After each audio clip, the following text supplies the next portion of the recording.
to center field. This ball's crushed.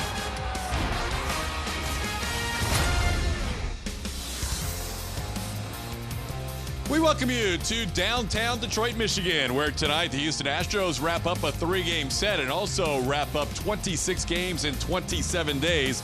Houston looking forward to an off day tomorrow. It'll be the return of Justin Verlander. So many great memories here with the Tigers at Comerica Park. He'll make his second start in this stadium as a visitor, taking on the Tigers tonight. Hi, everybody. Welcome. Todd Callis alongside Jeff Blum. The Astros keep playing very good baseball. They have won 10 of their last 11. Blummer, at this point, you're just hoping that keep that train rolling, huh? Yeah, I just want to go blind right now and just keep doing what you've been doing. Have the same breakfast, have the same lunch. Just keep moving along because it has been a lot of fun. One of our themes on the broadcast the last few weeks have been comparing 17 to 19 and how good the offense has been this year compared to the World Championship season.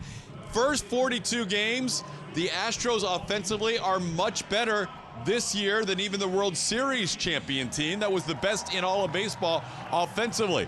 The run differential's better, the runs per game over a half run more per game, and then the average in OPS almost 100 points better. Today they hope to support a guy who's looking very much forward to facing his former team. Yeah, you know what's great about those 42 games? You did not have a guy like Justin Verlander in your rotation. They didn't pick him up until later in that season, but he has been the ace of this staff since he's had that uniform on. He is off to an excellent start here in 2019, especially over those last 6 games. The numbers on the bottom tell you that opponents are having a very tough time hitting the fastball, hitting the curveball, and I talked to Jake Marisnick earlier today. He said he can tell when that slider's on, it's going to be a rough night for opposing hitters, and if that slider's on tonight, expect Detroit to have some issues.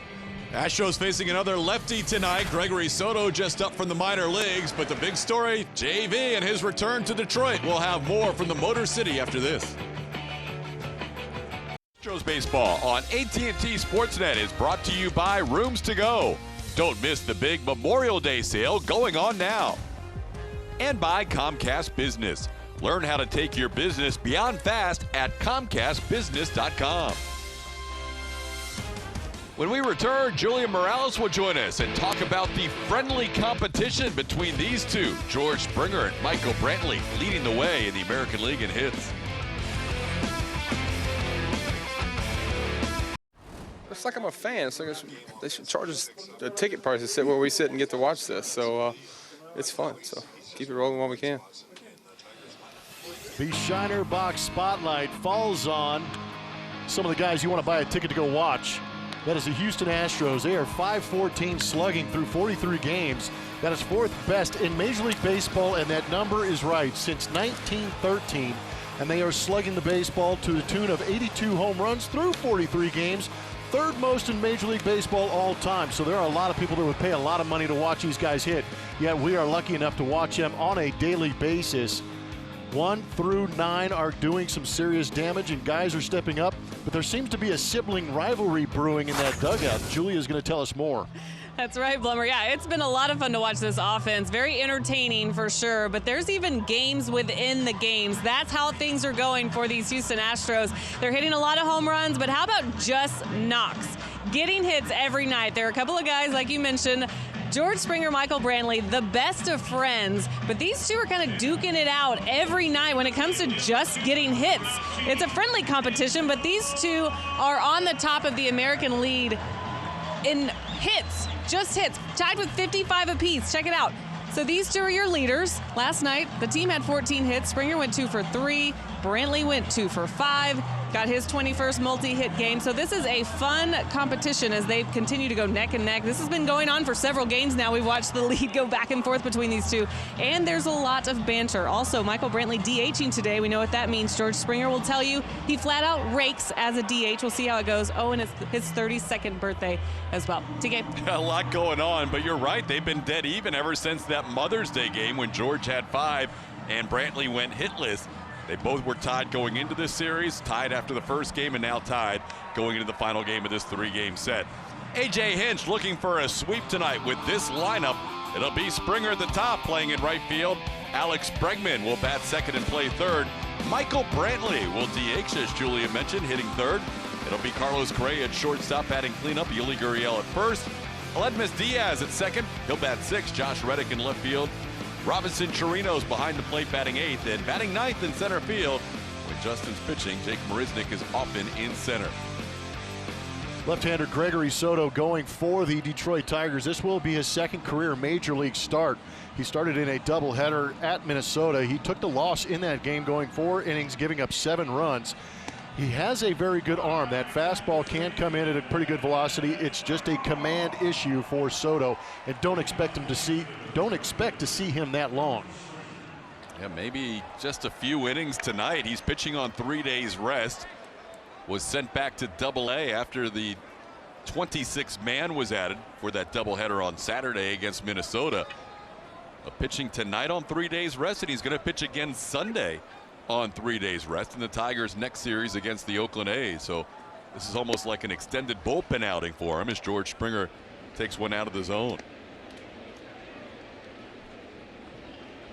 Springer leading everything in May. Batting average, slugging percentage, OPS. As he takes a called strike, it's 1-1. Weighted runs created plus leaders. Wait a minute. Like that number? I do. I like seeing George on top of it. There's the WAR number 2. Tightens up a little bit, but George ahead of Mike Trout.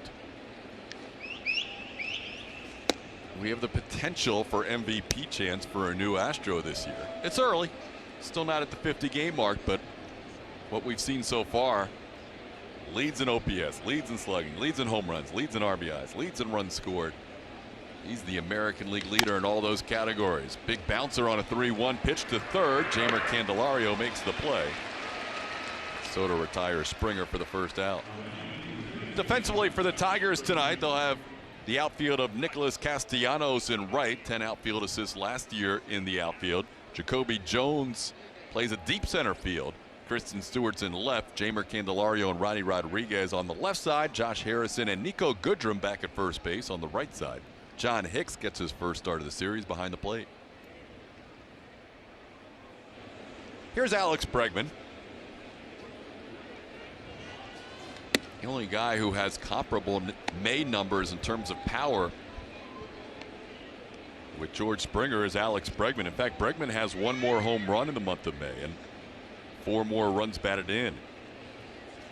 Major League best 8 home runs and 19 RBIs this month. And Alex has hit the ball out a lot. That average is sitting at 272 as we start tonight's play. And only 182 against lefties this year. But a good count here for Alex.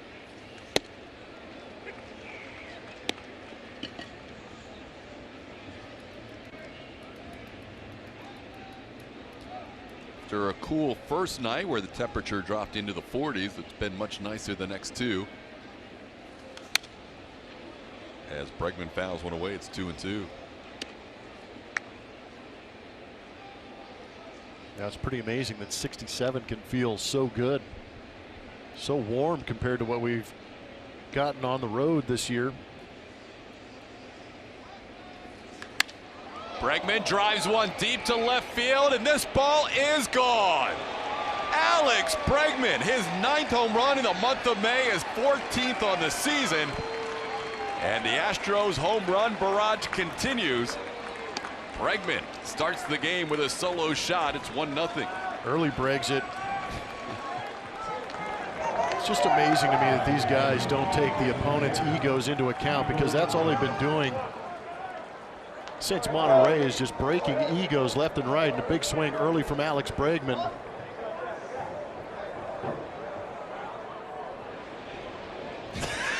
Somebody's having fun. How about this whole offense? Yeah, they almost make me feel like I could hit. You can hit. Not right now. Okay. Not like these guys. Here's Michael Brantley. 34 home runs in their last 11 games plus the first inning of this 12th game. Michael Brantley takes one outside. That is unreal. Averaging 3 home runs a game. Smiles from Alex Bregman. This is not a stadium where he's really enjoyed hitting through the years. In fact, 152 at Comerica is the lowest batting average for Alex of any visiting stadium. But he took that pitch deep to left. Here's Brantley. He does like hitting against the Tigers.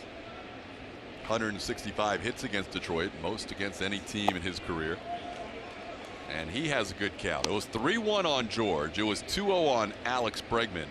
And now it's 3-1 on Brantley. That's living dangerously if you're Gregory Soto.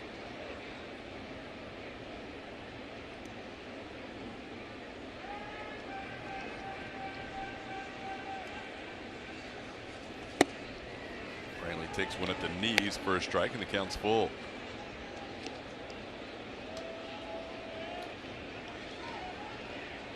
Soto from the Dominican Republic, 24-year-old, was supposed to pitch tomorrow in a Double-A game before the Tigers brought him up to face the Astros tonight on short rest.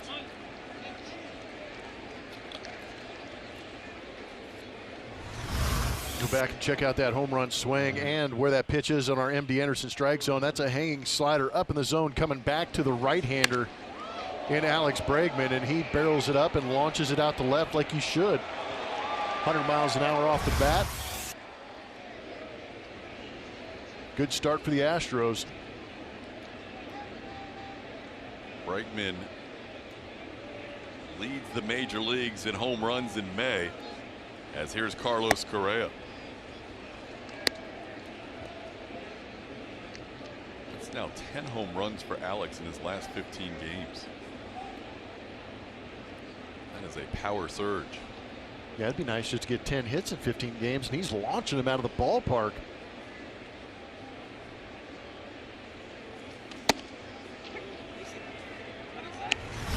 One more look at that swing and that release from Soto on our Mattress Firm Supermo. You can see that slider just didn't really pull down on it to create that downward trajectory. With it flattening out and staying up, it gets launched.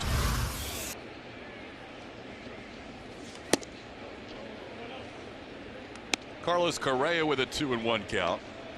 Carlos joining the double-digit home run club with a 437-foot laser to center field last night to give the Astros a 3-0 lead. Carlos moving all the way up to 6th in the AL in slugging percentage at .589 after last night. Astros across the board putting up just silly numbers. They have 4 guys in the top 9 in OPS in the American League.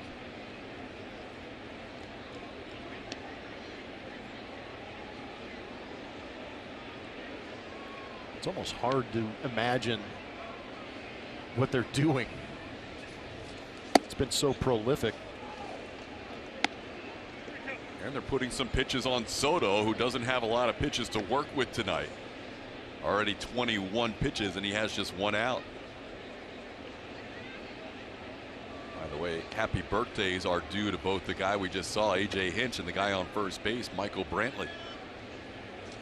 Swing and a miss. Brantley was on the move. He'll be hung up and thrown out. Soto gets out of that situation with a strikeout throw-out double play.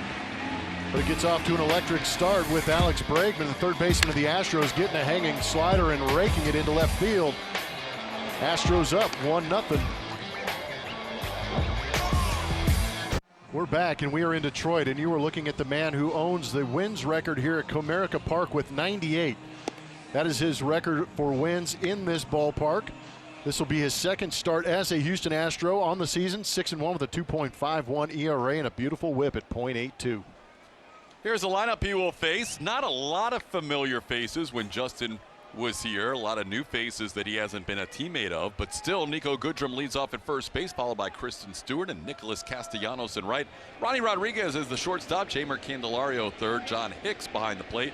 Josh Harrison at second. Brandon Dixon is the DH, and Jacoby Jones is in center field. And Verlander delivers the first pitch for a ball. Goodrum 2 for 6 against Justin Verlander, including a double and a home run. He hit 1 of 4 home runs JV allowed.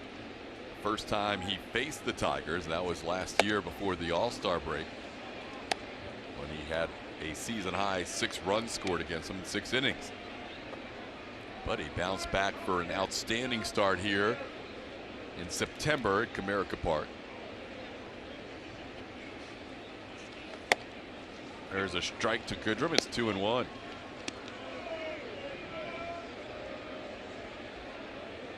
StatCast shows you the spray chart. It also tells you in the lower left 100 batted balls in play 200 feet or less. That is how we come up with those percentages, or at least StatCast AI, powered by AWS, who helps us out. Goodrum has batted in some tough luck this year. He's coming into the night hitting .214. He got robbed a couple of times in the opener on Monday by George Springer to start the game and to end the game. His WOBA is about 75 points lower than his expected WOBA, weighted on base average. May have chased ball 4 there, and it's 3-2.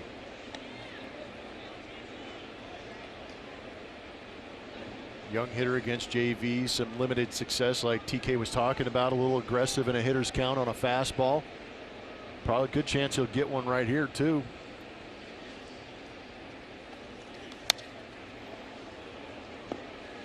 JV is one of those old school type guys, not afraid to challenge in hitters counts with the fastball.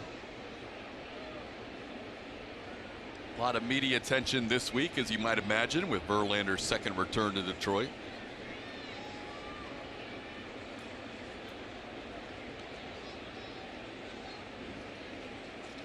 Swing and a miss. Verlander comes back to strike out Goodrum after falling behind 3-1. Tonight's starting Astros defense is presented by Xfinity. When Verlander starts, a lot of times you'll see Jake Marisnick in center field. JV is a big fly ball pitcher, and Jake can go get him with anybody. Josh Reddick is in left, George Springer in right. A DH night for Michael Brantley.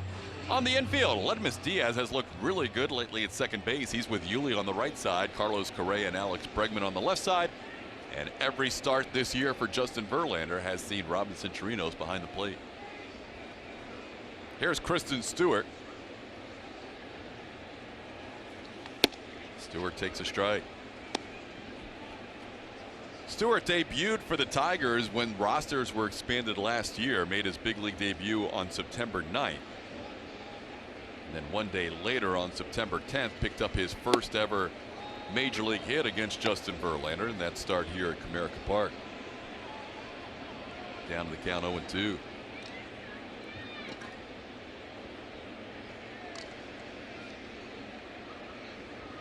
'25-year-old outfielder, just back from the injured list last Thursday.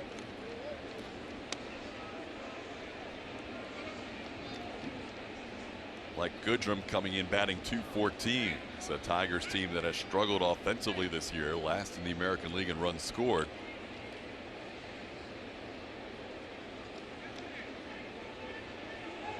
They did put up 4 last night, but many of those runs came after the Astros had a big lead. This one's fouled away. It stays 1-2.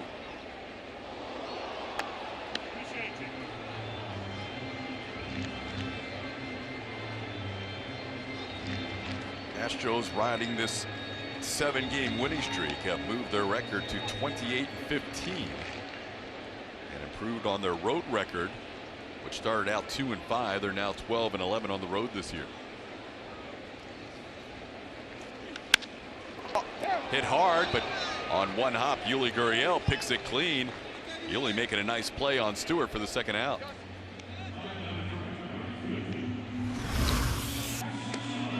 Good shot at Yuli on his toes. Did a good job moving towards it to make sure he caught that on the short hop. Yuli's had a nice year defensively so far. Doing great in the pick department, picking up his infielders across the diamond.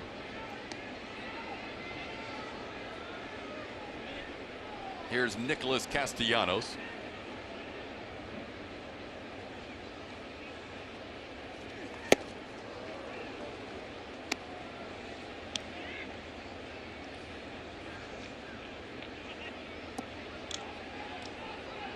Castellanos, one of those guys who spent a number of seasons with Justin Verlander.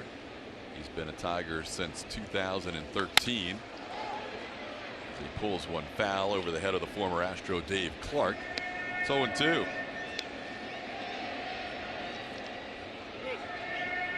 You caught up with Clarky, right? Yeah, it's always good to see DC. He's my third base coach when I played here with Brad Mills. He has got one of the more vicious handshakes in all of the world. You almost have to brace for it. No, and I challenge him every time I see him, but I always end up losing, but it's worth the challenge. But I get usually a couple knuckles tweaked together. 1-2 the count. It was kind of funny because I came out and I'm talking to him and we went through our whole routine of shaking his hand and he about ripped it off and I finally tapped out. George Springer came out maybe about 10 minutes later, did the same thing. He immediately, you take your stance, you put your hand out, and he just engulfs you and just squeezes as hard as he can. Great guy, good baseball guy. Swing and a miss. Castellanos goes down. Verlander strikes out 2 and a 1-2-3 first. Astros out in front, 1-0 after 1. Got a Chevy Stroll pull for you. We're going to take a look at it right here. Which legendary Astros pitcher would motivate you to come to the ballpark on a night he was starting? Roger Clemens, Randy Johnson, J.R. Richard, Nolan Ryan.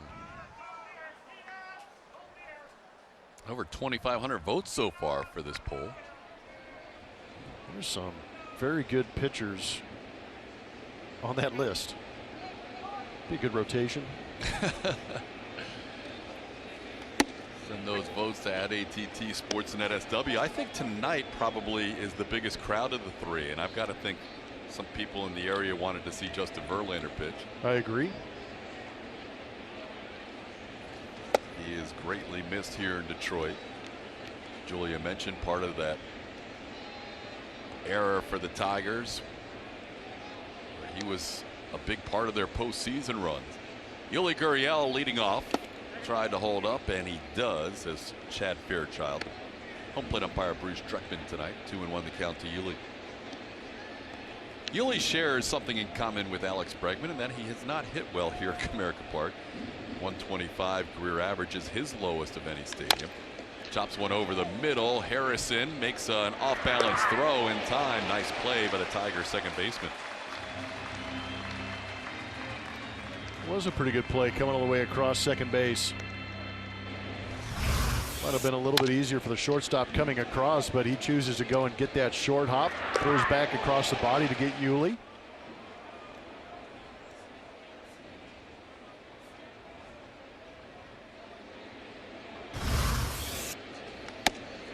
Here's Aledmus Diaz. As hot as Springer and Bregman have been over a course of a couple of weeks, it's been Aledmus Diaz most recently who's been as hot as anybody with 3 home runs in his last 4 games. 10 runs batted in. And playing a very good second base in the absence of Jose Altuve.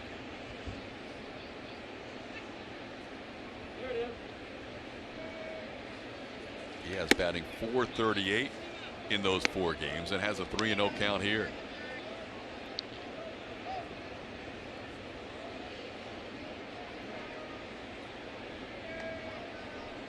Soto threw 88 pitches in his start in Minnesota.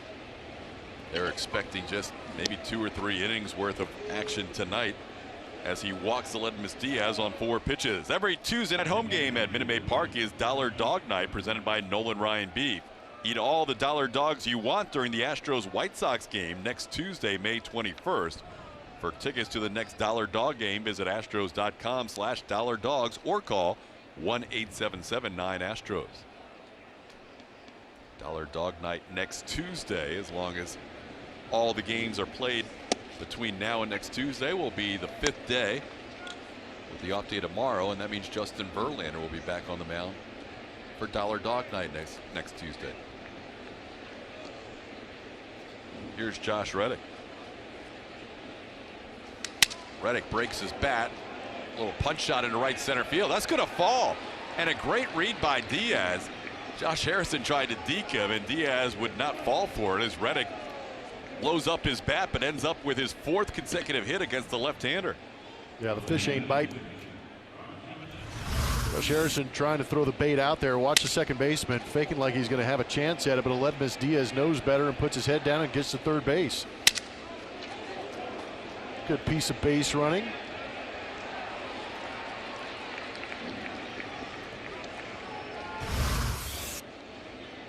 Got action here in the bottom part of the order. Reddick didn't play against the lefty Matthew Boyd on Monday, but went 3 for 3 against lefties last night, and now a base hit in his first at bat tonight against the lefty Soto. Here's Robinson Chirinos. And the Tigers are planning on throwing another lefty behind Gregory Soto. In fact, he has just started to get up in the bullpen. Nick Ramirez was scheduled to be the pitcher after Soto's shortened outing. Chirinos misses the fastball. It's 1-1.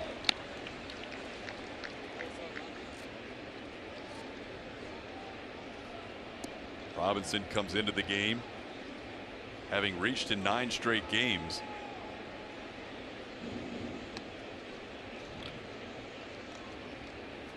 Six home runs, 20 runs batted in, and this one's down and in, 2-1. He has started every game in this series, has Chirinos, so he'll look forward to the day off tomorrow. Done a nice job once the AL catchers. He is second in on base percentage, slugging percentage, and OPS.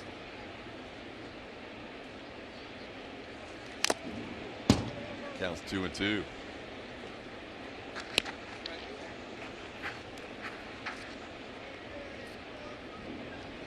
Soto allowed runs in 3 of the 4 frames he pitched against the Twins Saturday. Gave up 7 runs in 4 innings.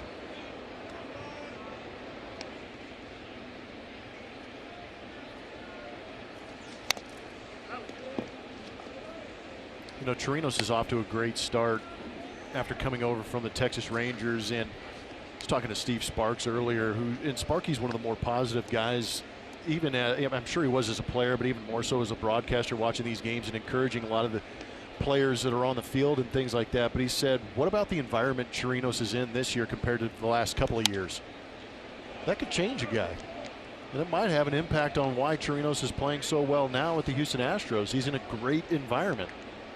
Aledmys Diaz, another guy, put up great numbers, but he's in a great environment. These guys are positive. They have a good time. They expect everybody to produce, and they're going to be cheering for you when you're in the box. That's a huge feeling. You play on some of these teams that aren't doing so well, it turns into a grind. Soto picks up a strikeout, his second strikeout of the night. And that's a big out for him. Keeps runners on second, on first and third, now with 2 away.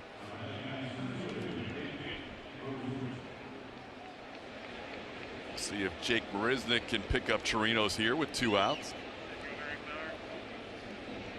Jake with good numbers on the year, and especially lately as a starter. He's hitting .375 in his last 6 starts, including 3 home runs.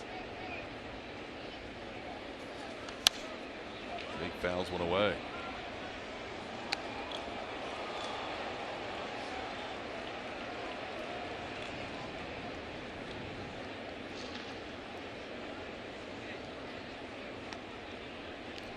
Nice job on your interview with Jake before today's game that aired on our pregame show.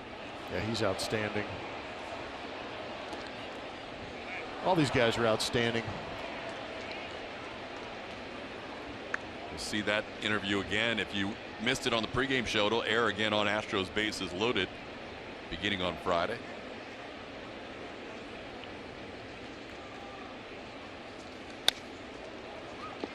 Well, here's Jake with an 0-2 count, and we've mentioned one of the improvements for both him and George Springer has been their ability to stay alive with 2 strikes and then do damage occasionally.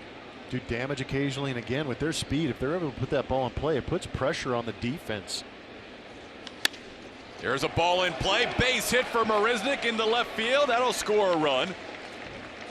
On an 0-2 pitch, Jake Marisnick delivers an RBI, and it's 2-0. The scouting report is presented by your Greater Houston Honda dealers. How about Jake Marisnick? Some of the hot cold zones on him. Middle end, forget about it. He's going to go out there and touch you up. Saw him go deep earlier this week. We also see right here setting up down and in with that slider, coming right back into the hot zone of Jake Marisnick, and he says, thank you very much. I'm going to move myself on over to first base, and here comes Aledmys Diaz to give the Astros another run. Beautifully done, Jake.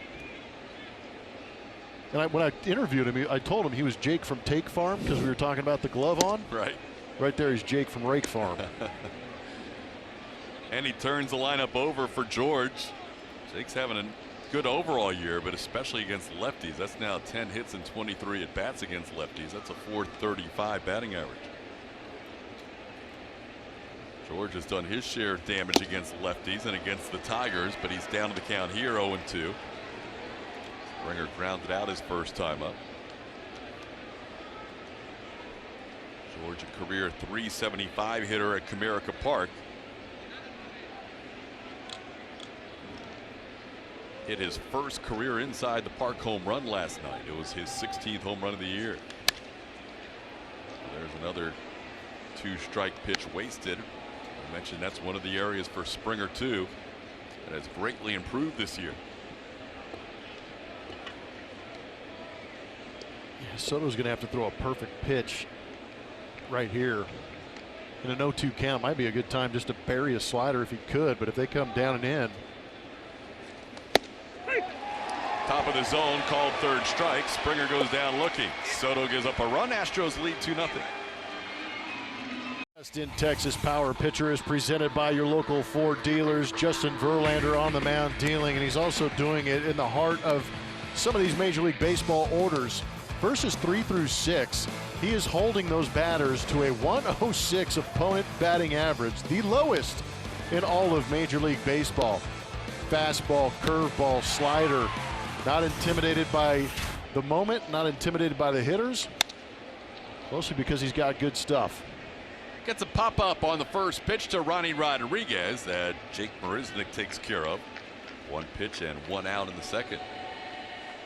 Jake Marisnick brought up a really good point about playing behind Justin Verlander. He says that he's always ready to make the great play out there in center field, but he said normally he doesn't have to against Justin Verlander because he's such a good pitcher that not too many guys actually get to him and barrel him up to where he's got to go chase down a long fly ball. Thought that was really interesting. So he gets a decent amount of work because Justin's a fly ball pitcher, but not stressful work. Exactly. That's exactly how he said it. I was like, wow, that's very insightful. That's why it's good to talk to those guys. You also talked to him about how he plays shallow, and this is a tough stadium to play shallow because there's a lot of room back there. Yeah, ton of room to keep going back, but hopefully he doesn't have to do that too often. Here's Jeimer Candelario. But I also told Jake too, I go, you know, part of the reason that you do plan is because you are talented enough to make the adjustment and get that good first step to go back on the baseball. I think George is the same way. They just have a unique skill set that allows them to play a little bit closer because the majority of baseballs are going to be in front of them.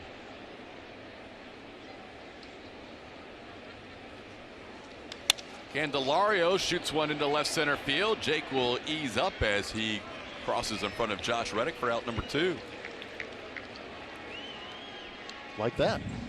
Hit well, but not well enough. Just enough for him to jog over and make a nice play.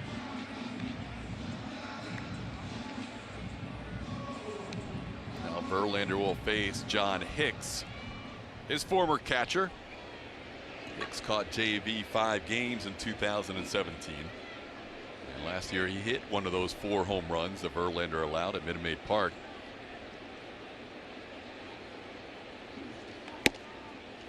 That was one of those starts where, as good as Justin Verlander was in the first half before the All-Star break, that was the final day, a Sunday afternoon before the break. And it was just so unusual to see this Tigers team jump all over JV. But he was able to bounce back in his next start against them, and tonight he's retired the first 5 and he's 0-2 on Hicks. Yeah, that line you're talking about at Minute Maid Park is interesting. Because you see the 4 home runs, the 6 runs given up, and then all of a sudden he had 12 strikeouts too. Right. I mean, it was insane. Yeah, the true outcome start for sure. Didn't walk anybody. Hicks gets a piece to stay alive. John Hicks getting the start tonight. We saw Grayson Griner start the first 2 games of this series. And no Miguel Cabrera in the lineup tonight. He has yet to face Verlander since Justin's been in an Astros uniform.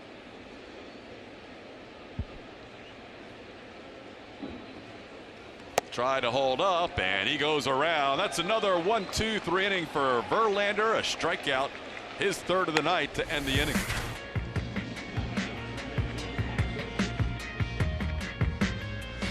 Connection to the game.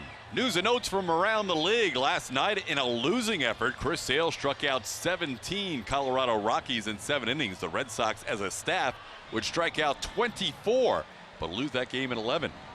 Vladdy Guerrero Jr. with his first multi-home run game of his career. Kendrys Morales is a new Yankee acquired from the Oakland A's, and Miguel Sano will make his 2019 debut for the first place Twins. Congrats to Vladdy Jr. Numbers 1 and 2. How about it? New pitcher for the Tigers, a guy who pitched also last Saturday in that doubleheader. It's a lefty, Nick Ramirez. Yeah, a little bit of a piggyback situation there. You see, threw 72 pitches in 4 innings, only gave up 1 earned run. Has a pretty good arm. He's right around 89, 90 with that fastball, changeup, curveball, and a slider. He's got an ex-teammate in the stadium. Back in college, teammates of Chris Davinsky, Cal State Fullerton. There you go. Those guys were on the same squad as he'll face Alex Bregman, Michael Brantley, and Carlos Correa here. Both Soto and Ramirez made their big league debuts on the same day in that doubleheader. You saw the changeup there. He loves throwing that changeup, especially to righties. Been good, but we got some StatCast numbers on Alex Bregman's first AB. 100 miles an hour off the bat. Good launch angle, but you can't sabermetric that. Takes a strike. It's 1-2. Alex hitting his 14th home run of the season. He's now 2 behind Springer in second place in the American League.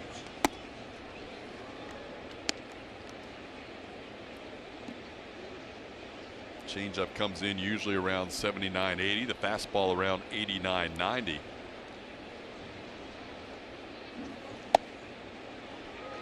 That's inside at 3-2. Curveball drops in around 79 as well.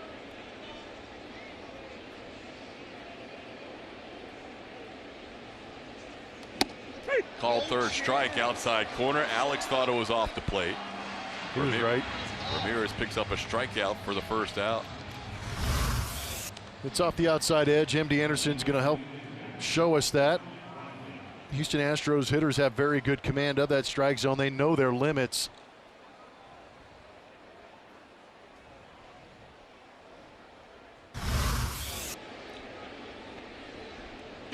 Here's Michael Brantley. Brantley takes one outside. Brantley walked his first time up, then was out trying to steal a base as Correa would strike out on a 3-2 pitch, and Brantley was erased off the bases. 2-0.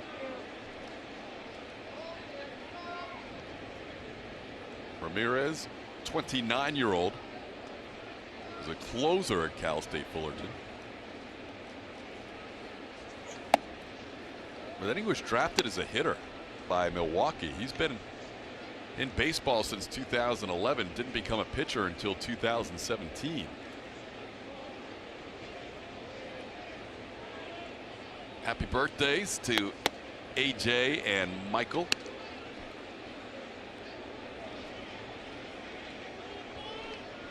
Brantley turning 32 years old. AJ turning 45 today. Brantley sends one into center field. Jacoby Jones is there and puts it away for out number 2. Julia.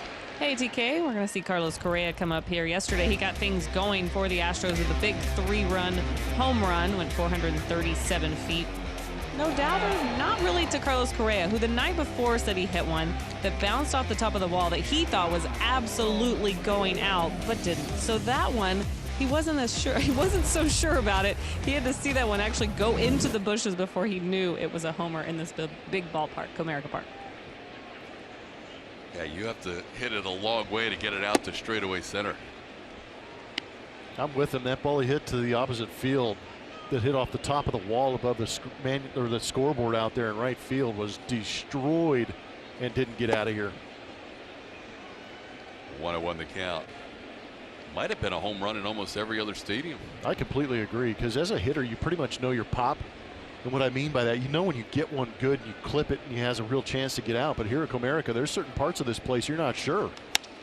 This ball is going to be to left field, falling quickly and in front of Stewart, who catches it on a hop. Carlos Correa, 2-out base runner for the Astros, with a single to left.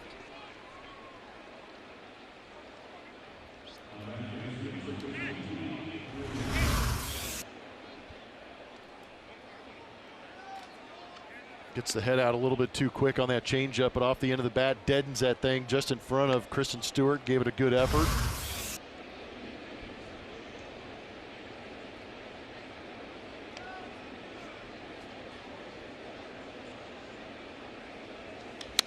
Yuli into center field. Jacoby Jones comes in a few steps, and that'll do it for the Astros in third. One hit, one man left on base. It's 2-0 Houston. It's presented by Blue Cross Blue Shield. It's Justin Verlander's return to Detroit, his first time back since being traded over to the Houston Astros. It was September. He had to wait all the way till September of last year, but you saw him watching the video that Detroit put on for him, very emotional video, as he tipped his cap to the fans after that. Then he got after it, pitched really well. 7 innings for him, 6 hits, the 2 runs, 10 strikeouts. They love Verlander here, and because of many reasons, all those memories, a couple of trips to the World Series, won the Cy Young, MVP for Detroit in 2011, had some really great years with this team, and spoke with media again yesterday on coming back. He said it'll always be special for him to come back to here in Detroit because of so many memories. One of his favorites being the no-hitter in 2007, where he said he really felt like he belonged here, and that Detroit kind of welcomed him in after that, and felt like he was one of the greater players and one of the on a greater team. You know, the sports teams were really good when JV was here, not so much recently. So very interesting comments from him as he was trying to give his take on why Detroit's not really winning. And I'm not just talking about the Tigers, I'm talking about the Red Wings and the Pistons. I mean, he went through the whole thing, guys, and but that's just because he's so knowledgeable and spent so much time in this market. Yeah, he still really enjoys his time back here, and it's a lot of seasons to be in one organization. 2005, and then his Rookie of the Year season in 2006, after he made his debut with a couple of starts in 05. Made it to the World Series at 06 against the Cardinals. Harrison sends one high in the air to center field. Jake Marisnick has been busy out there. 3 catches the last couple of innings.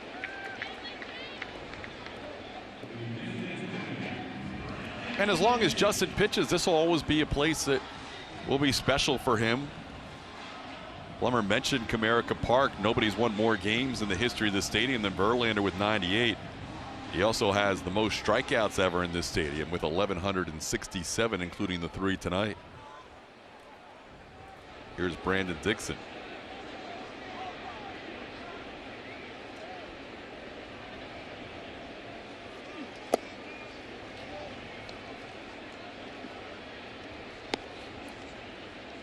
Dixon making his 11th start with the Tigers. Didn't start the season with Detroit until April 21st after playing 74 games last year with Cincinnati. On the ground to Correa. Carlos waits for it and retires Dixon for out number 2.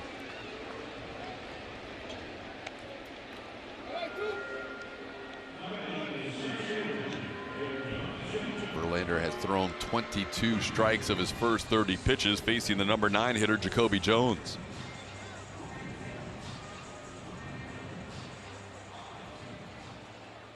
Caught JV in the clubhouse a couple days ago, and you know, just going back to what you and Julia were talking about, him coming back here, that's a large portion of your life in one city and all the memories that he did accrue while he was here. And then he leaves, and 2 years later he's got a family.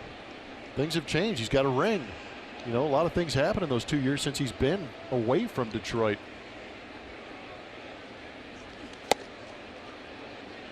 He came here as a 22-year-old and grew up in the Tigers organization, left here as a 34-year-old. And now pitching as a 36-year-old. We'll see him at least 2 more years. in an Astros uniform. 2-1 to count to Jacoby Jones.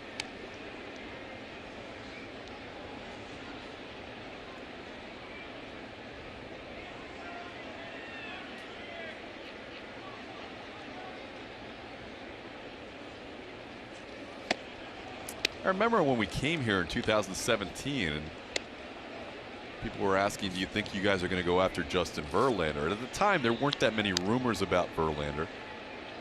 And plus, there was the fact that he still had a lot left on his contract. 10-5 guy. Pretty much pick and choose where he wanted to go. I think he's made a pretty good decision. Yeah. And that was stressful for him. He only had. It was. There's a lot going on. There's a lot involved in that decision for any player, no matter which direction your team is going at the time. He is established here. But he took a chance, and it paid off, thankfully, for all of us. 10-5 is 10 years and 5 with the same team. 5 with the same team in the big leagues. This ball's hit really well to left field, and that'll be gone. Jacoby Jones on a 2-2 pitch. Hits it out against Verlander. That's his first hit against JV. He had been 0 for 6 with 4 strikeouts prior to that home run. Yeah, he didn't miss it. Fortunately, with Justin being a fly ball pitcher, we've seen it at Minute Maid Park, where he's given up the home run and it's bit him, but a lot of solo home runs, thankfully. You can fight your way out of those. But a mistake pitch up and in, and Jacoby Jones gets to it.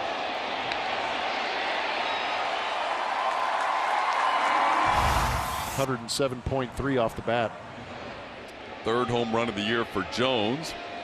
It's now a 2-1 Astros lead. Back to the top of the order for Nico Goodrum. First base runner for the Tigers. Jones circling those bases.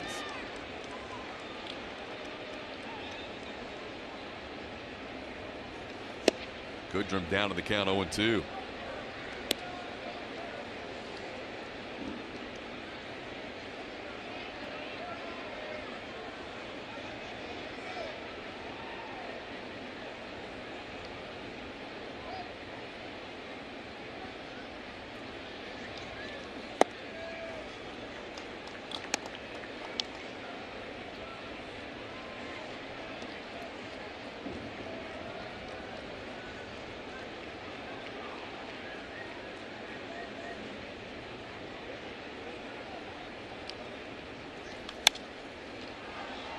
Ball fouled out of play. Verlander has allowed exactly 1 home run in every start until May. And down in Monterey, where the ball was really flying, he allowed 3 home runs to the Angels. Then last start did not allow any home runs, didn't allow a run in 7 innings of 1-hit shutout baseball against the Rangers. And tonight he allows a solo home run again. In 4 consecutive starts to end April, he allowed just the 1 run, which was a solo home run. Also did that in his first start of the year against Tampa Bay.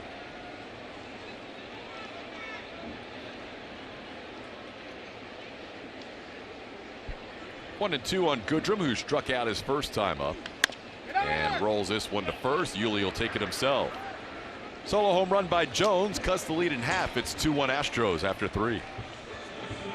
Every Friday night home game for pregame happy hour presented by Budweiser at the Budweiser Brew House in center field. Music, games, and food and beer specials are available from when gates open until 6:30. Visit astros.com/happy hour for more details. Ledmus Diaz has seen a couple of pitches and is 1-1 on the count. Facing Nick Ramirez in his second inning of work. Ramirez showing another changeup, but Diaz doesn't bite. It's 2-1.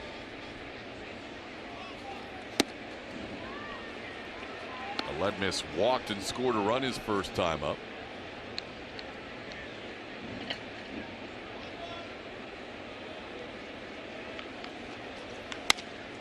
On the ground, just foul. Diaz likes hitting here. .310 career against the Tigers, .389 at Comerica Park.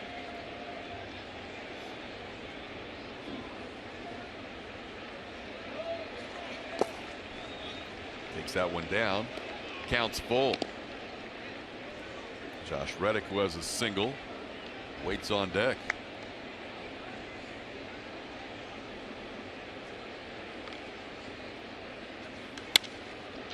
Ball slicing down the right field line and out of play. He's been wearing out that part of the stadium. Showing us some pop going the other way in this series. Not a bad idea. He's put some good swings on baseballs going the other way.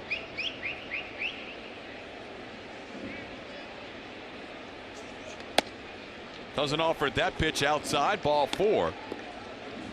First walk issued by Ramirez. Diaz, a leadoff base runner. We've got league leaders, and they're brought to you by Houston Methodist.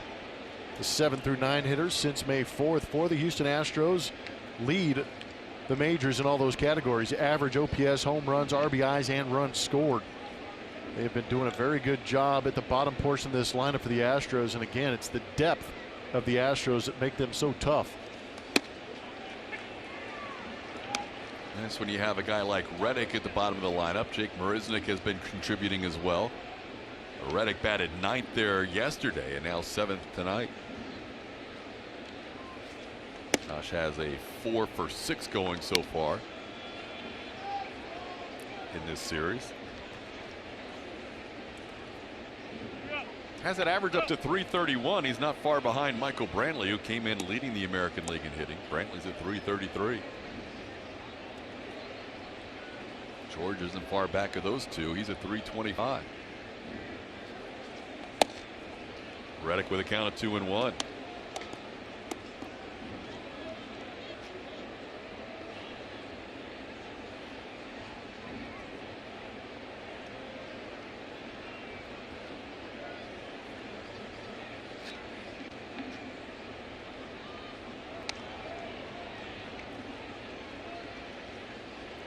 Ledmus Diaz came into this game with just 4 walks and 76 at bats, but he has 2 walks tonight.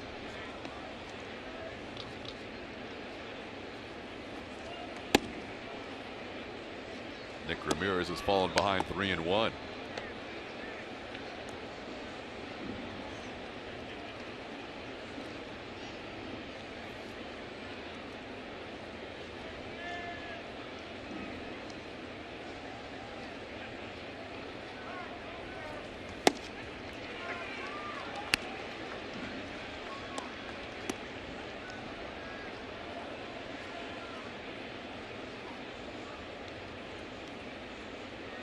Ramirez doesn't throw all that hard with the fastball, doing what he can to locate and change speeds. So far doing a good job staying on the edges.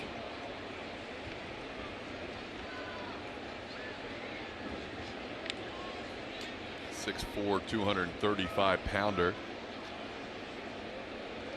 Mentioned a two-way player in college, then drafted as a hitter, a power hitting first baseman for Milwaukee. And then eventually 7 years later, converted to a pitcher. This ball towards the middle. That'll be another hit for Reddick. Ledmus Diaz will go first to third, and just like they did last time, a Reddick base hit after a Diaz walk. 5 straight hits against lefties in this series for Josh. Some teams are still employing a little bit of that pull shift against Josh, but he's doing a good job of wearing out where they used to be standing. There it is. That's that pull side shift, not a true shift with everybody on the right side of the infield. But that's what's great about him being able to go the other way. In going the other way, it's keeping the shortstop on that shortstop side of second base, so it opens up that hole at second. Early in the year, he might have had 3 guys on the right side. Exactly. Especially last year.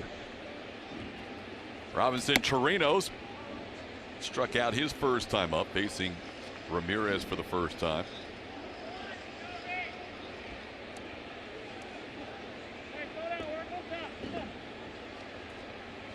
Tigers have the infield back here with nobody out and runners on the corners.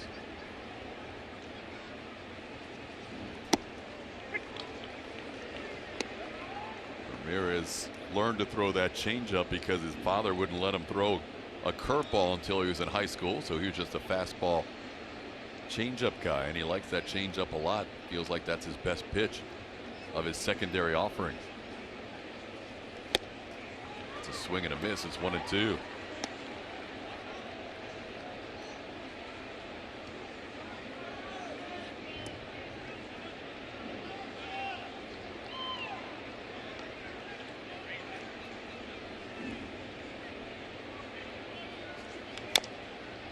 Just a piece for Chirinos. Back-to-back changeups he's seen.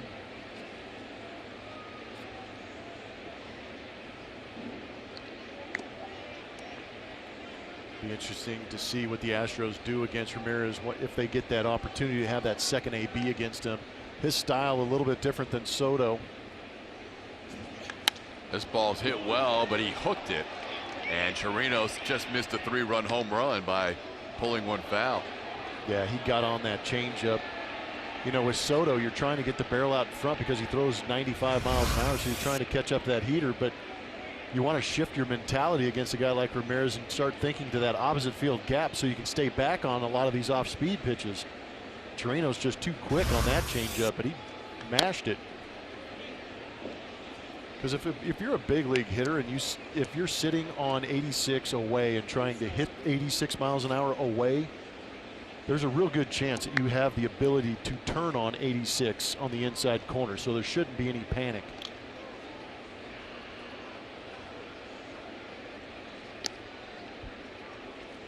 Three of Robbie Chirinos' 6 home runs have been to right field this year. That's another comforting feeling too, is knowing that you do have power going the other way. So if you do get a pitch out there, just go with it and drive it. This one is into left field. Stewart will make the play. Diaz will tag, and Aledmus will score. The Astros get their 3rd run of the night. Chirinos a sac fly. It's 3-1. Good job by Robinson to get under that pitch and get it airborne out there in left field.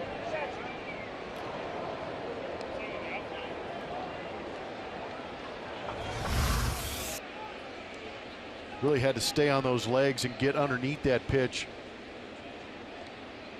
It's a pretty good big league at bat right there by Robinson. Chirinos to pick up that runner at 3rd.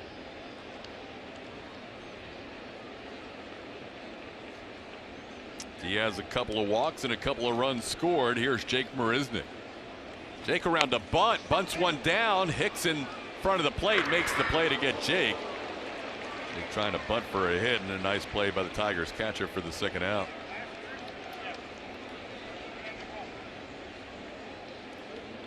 It's a good idea, just wasn't executed the way that Jake wanted to.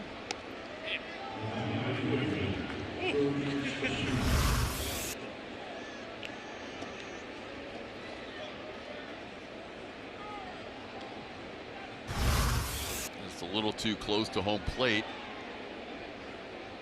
That'll bring up George Springer. Reddick moves to 2nd on the play.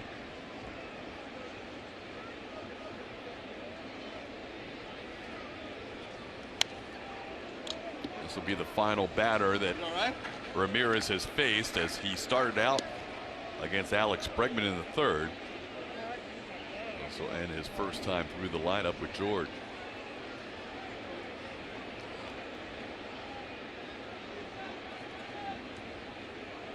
Ramirez threw 72 pitches in that outing Saturday out of the bullpen in 4 innings. Tonight, the Astros have put 40 pitches on him so far, working his 2nd inning.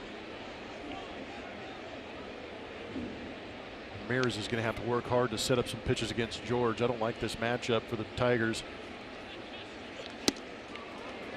The changeup keeps getting more and more speed pulled off it. 77-mile-an-hour changeup.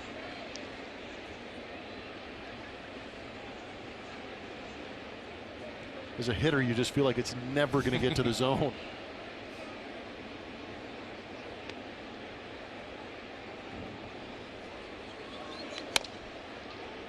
Reddick was on the move. George hooks one foul.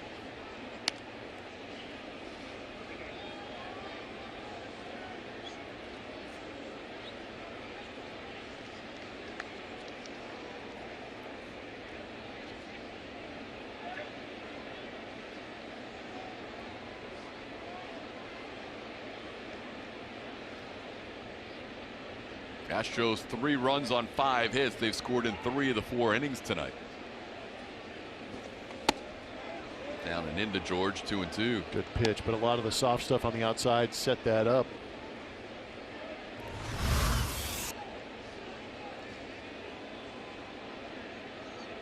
I think that movement of the body kind of throws that umpire off.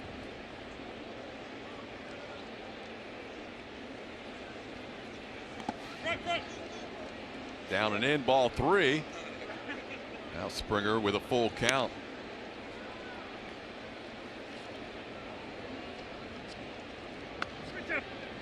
Springer and Alex Bregman, the top 2 hitters in this lineup, have combined for 30 home runs on the season and 16 home runs in the month of May.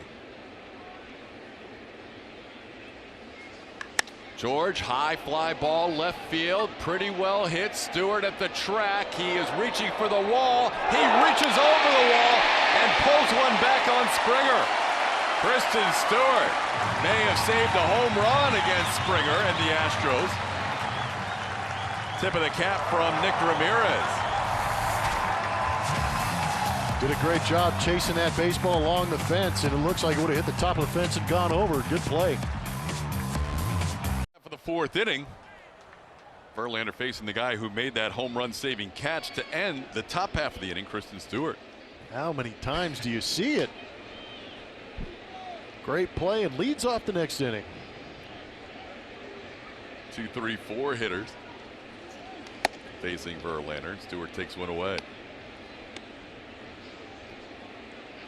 Verlander has retired 9 of the first 10 batters he has faced. The lone man to reach was the Jacoby Jones home run.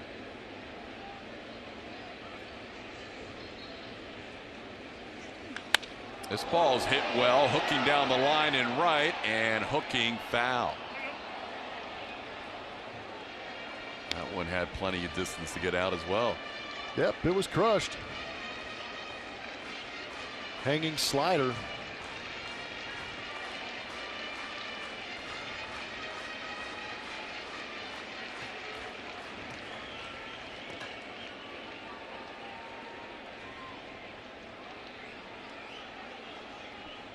When Verlander pitched here in September, the 10th of last year, he did not allow a home run in 7 innings.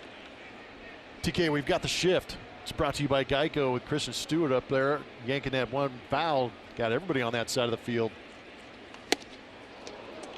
Helmet goes falling off his head. It's 2-2.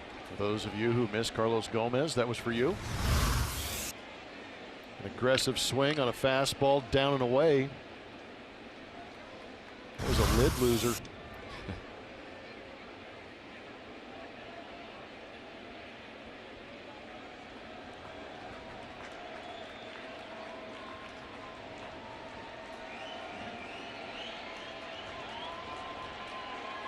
Swing and a miss. Verlander picks up a strikeout, his 4th. Starts off Stewart with a strikeout to begin inning number 4.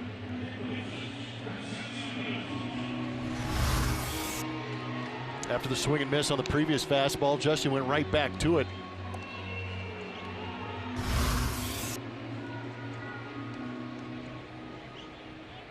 Verlander coming in, leading the American League in whip, walks and hits divided by innings pitched,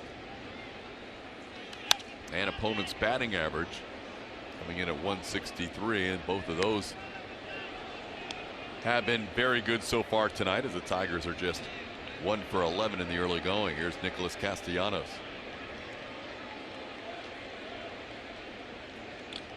Castellanos struck out swinging his first time up, and he's down to the count here, 0-2. Good slider.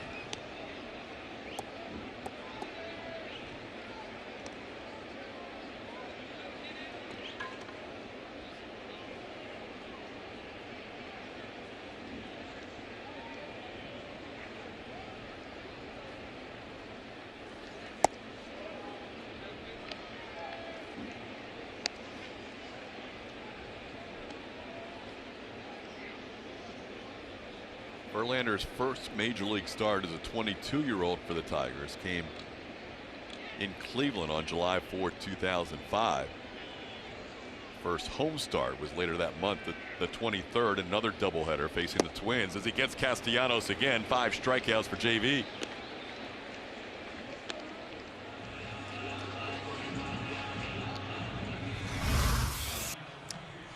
Another good slider. Starts at a good location on that outside corner, then just dives away from the right-hand hitting Castellanos.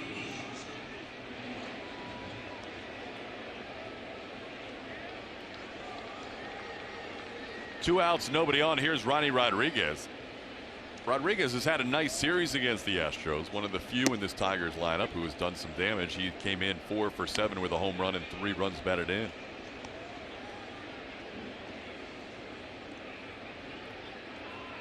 Moved up to the number 4 spot in the lineup. That is the first time this year Rodriguez has hit 4th for the Tigers. He leads the team in home runs and RBIs as well as batting average, so kind of earned his way moving up that lineup. He had been primarily a 5, 6, or 7 hitter.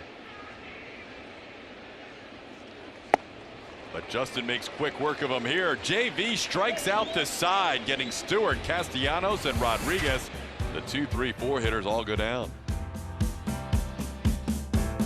By Nissan. Tonight's clues go as follows. 11 seasons in Houston. Small, but a lot of pop. Honored in 2005. Who Am I? Presented by Nissan. Name that Astro. Send your guess to @AT&T Sportsnet SW.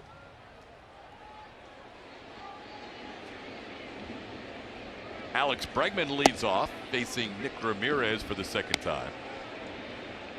Alex hit a home run his first time up against the lefty Gregory Soto. Soto giving way after 2 innings to Ramirez, who was in his 3rd inning of work.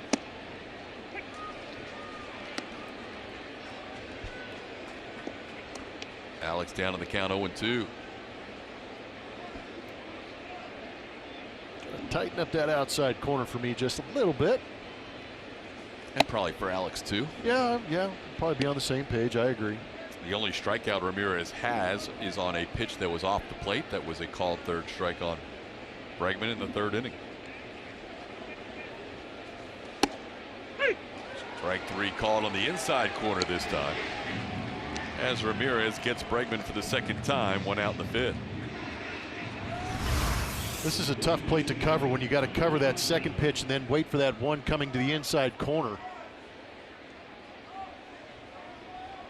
Alex has not had the best of luck with Bruce Dreckman tonight behind the plate. Here's Michael Brantley. I mean, you got to give credit to Ramirez for making his pitch on the outside, inside, and executing, but at the same time, you can't benefit from 3 or 4 inches off the outside corner and then expect Alex to cover the inside portion of the plate either. Brantley chops one to first. Goodrum will flip to the pitcher. Remember, Ramirez used to be a first baseman, so he probably feels that position better than most. 2 outs.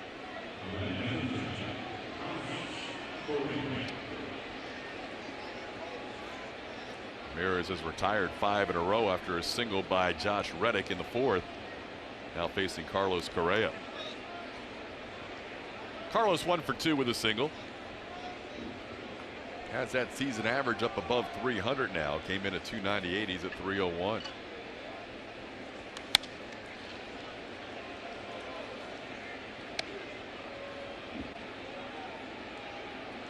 One of the crazy parts about this Astros run lately, 93 runs in their last 11 games coming into tonight, is they have done it with either Altuve on the injured list or Altuve struggling, even when he wasn't on the IL.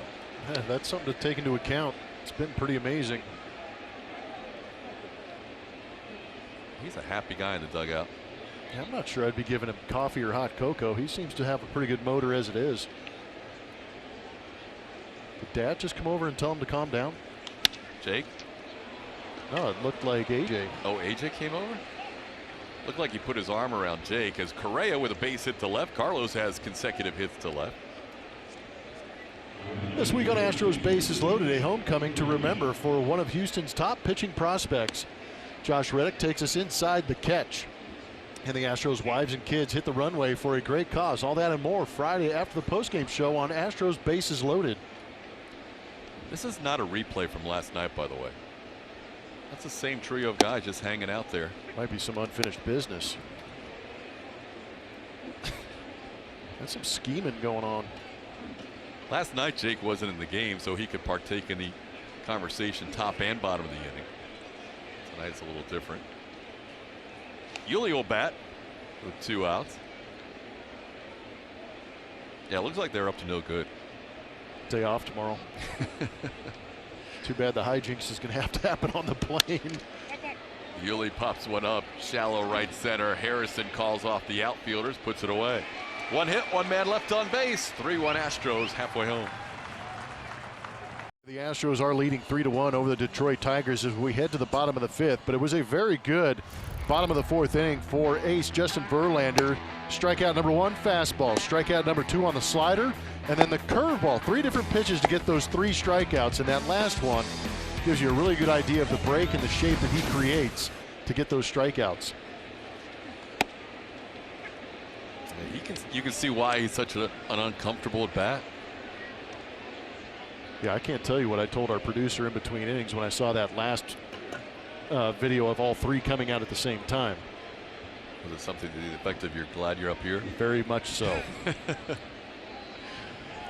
Jamer Candelario leads things off. Verlander striking out the side in the 4th inning is up to 6 strikeouts. Had 2 in the 1st, 1 in the 2nd, and then all 3 that you just saw in the 4th. Candelario fly to center his first time up. Jamer takes a call strike. It's 0-2. Verlander, who normally pounds the strike zone, is especially doing so tonight. 56 pitches in, 42 strikes, 14 balls. That is a 75% strike percentage so far. This one's down and in. It's 1-2.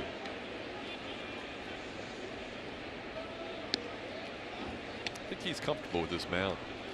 Yeah, just a little bit. Talked about the 98 wins in this ballpark.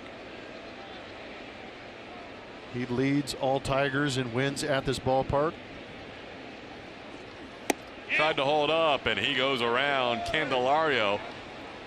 4th consecutive strikeout victim for Verlander. He's up to 7 tonight. T-shirt Tuesdays presented by DraftKings are all new this season. Get your exclusive Astros design T-shirt every Tuesday night home game for only $10.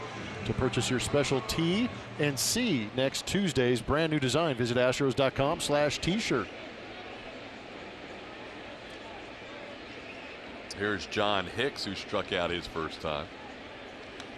Hicks pops this one up. Second baseman Aledmus Diaz calls off his Cuban buddy Yuli Gurriel and puts it away for out number 2. You know who has the 2nd most wins here at Comerica? No, I don't. Max Scherzer, 46. Okay. Wow. Yeah. It's a big gap. Yeah, so he's going to have a little bit of a lead for a while. His lead is safe. I was looking at the highest innings pitch total year by year for the Tigers in the last 15 years, and Verlander has the top 3. And then right behind JV is our own Steve Sparks. How about you, Sparky? Sparky had a big season 2001 where he threw over 230 innings. Knuckle mania. There's a strike. Josh Harrison, it's 0-2.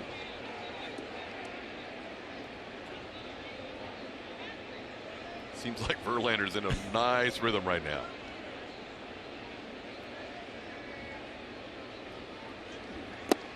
Doesn't get a chase there. 1-2. Put a good pitch in an 0-2 count.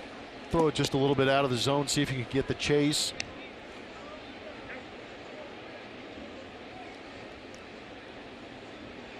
The Detroit Tigers, as an offense, chase the most in all of baseball. Close. 2-2. 35% of the time they will go out of the zone and chase some of those pitches. You can judge for yourself at home. Did not go.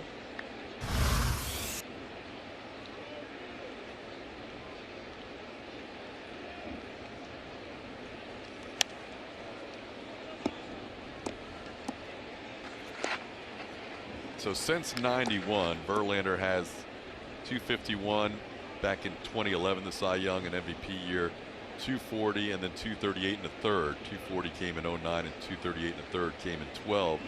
And Sparky comes in next at 232. Right on the dot in 2001. Way to go, Steven. Yeah.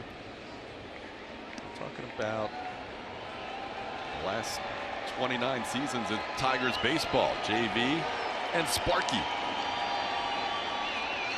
3-2 pitch is sent into center field. Pretty well hit. Jake on the move, and he won't get a chance to get there. It's going to bounce all the way to the wall.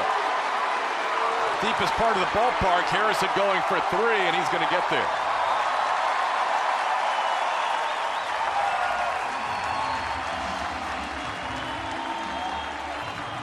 Worked himself back into a pretty good count after taking some of those breaking balls out of the zone and sat on this fastball. Got the head out on it, raked it into left center field. A very deep part of this ballpark again. Lends itself to triples.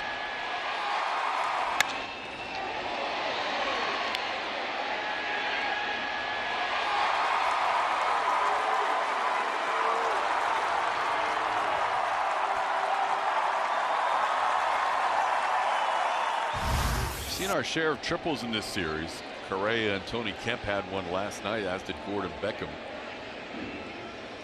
Harrison trying to distract Verlander, who was going to work out of the windup, and now he has chosen to work out of the stretch with Harrison jockeying off third.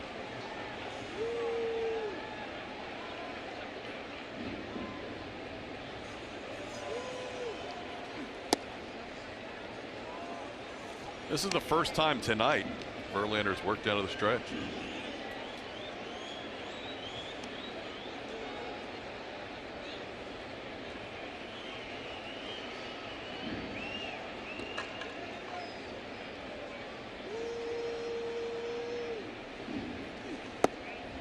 Two and 0. Dixon grounded out to short his first time up.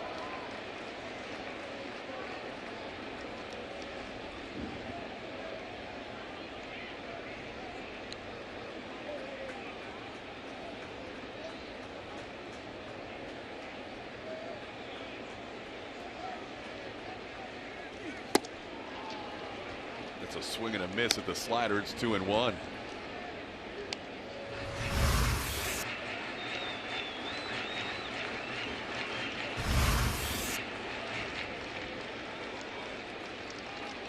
Now 17 sliders and 15 curveballs from Justin. Pretty even mix between the two.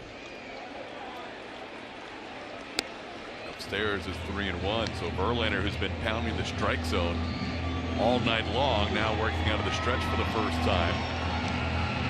17th batter of the game, and he's behind 3-1.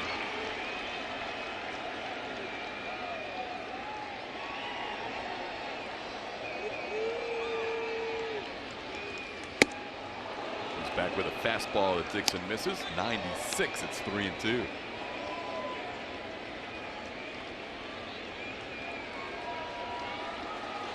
Second straight full count for Verlander. Harrison's triple, just the second hit allowed tonight by JV.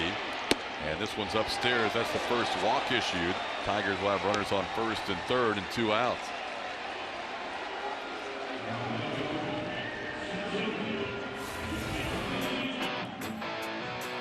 Statcast numbers on Jones's home run. Hit extremely well at 107.4, an estimated 436.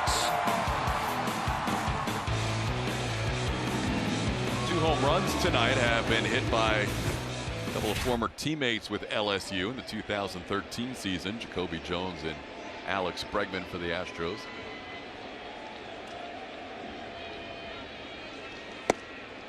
Played together the 1 year, Bregman's freshman year. Jones was drafted by Pittsburgh after the 2013 LSU season in the 3rd round.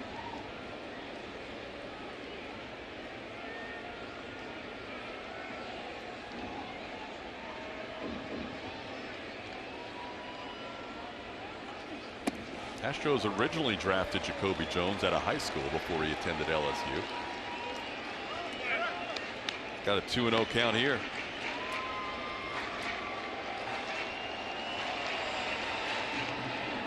think JV loves the whole working out of the stretch so far. He's been in such a good rhythm out of the windup, and now he's walked one and down the count here 2-0. Just odd to have a guy who's thrown as many innings as Justin Verlander maybe have that fluster him a little bit, but sometimes those mechanics can get a little bit in the way. Coming into this game, he's thrown in 2,816 in the third innings. Is that a lot? Yeah. Just weird saying innings pitched and then rattling that number off. Yeah, his numbers already Hall of Fame worthy. Up to 2781 in the strikeout department, 22nd on the all-time list.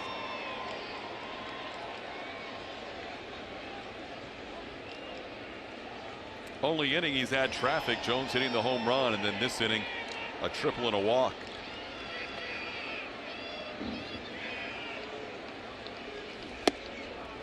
A little bit low, 3-1.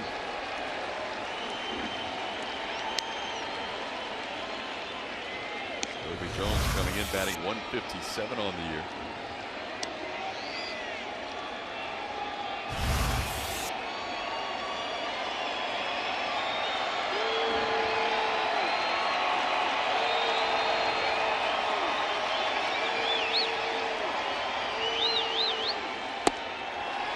Back-to-back walks. That'll load the bases.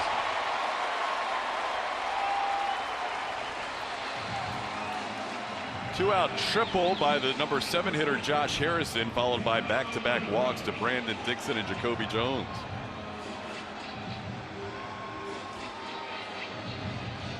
No need to panic, but a good time for a conversation between Chirinos and Carlos Correa. Kind of feel like Carlos Correa is developing a little bit of that leadership role, coming in and talking to some of these pitchers. We saw him do it for Framber Valdez yesterday, but here coming in and double teaming with Chirinos to get Justin Verlander back in that groove he was in earlier in this ball game where things were going his way, but he has created a little bit of stress with a couple of walks. Now misses the Nico Goodrum.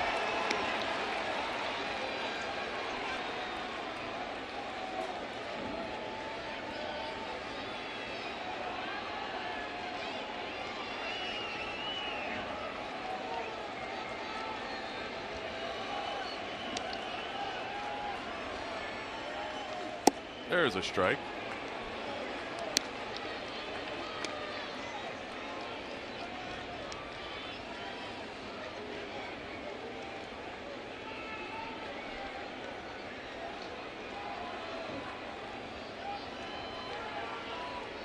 For the 2 walks, his strike to ball percentage was 48 to 18.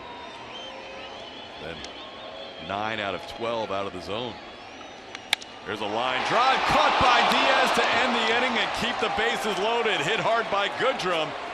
Diaz makes the jumping play to his left to finish off the Tigers in the 5th. It's a good thing the GPS is dialed in because Aledmys Diaz was in the right spot to pick up JV. AT&T Sportsnet on social media. Get in-game Astros highlights, exclusive player interviews, and much more. Find us on Facebook, Twitter, and our new Instagram account for the latest on the Astros all season long. TK? All right, Julia, we head to the 6th inning. It's a 3-1 game. A little scary there for Justin Verlander in the bottom half of the 5th. A couple of walks after a triple load to the bases, and Aledmys Diaz made a nice play to his left to end the inning. Here is Diaz, who came in with 4 walks on the season and has 2 tonight, has also scored 2 runs. And first pitch swinging, slowly hit towards short. Rodriguez can't make the play. Diaz is going to reach.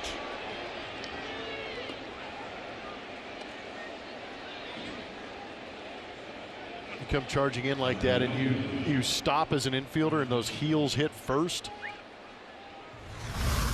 We'll watch it right here with Ronnie. That heel, that equals some very firm hands. And he didn't get down.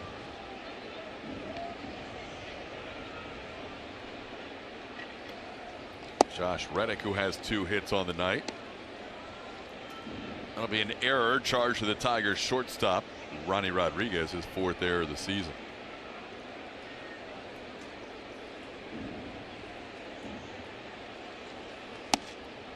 Josh might be the American League leader right now in batting as he is up to 336. He's ahead of Brantley, who was first coming into tonight. Not sure how others near the top have done, but Reddick has 5 consecutive hits against left-hand pitching.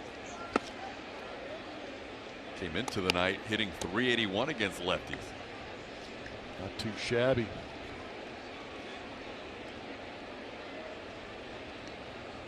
Nobody happier and more angry than Michael Brantley.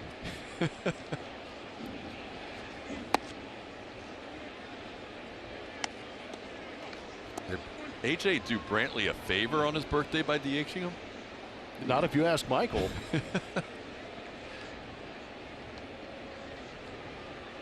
Now Josh with a good hitter's count.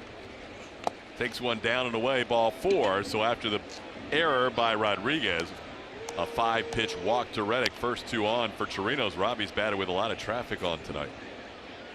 Diaz and Reddick have been on 6 times between the 2 of them.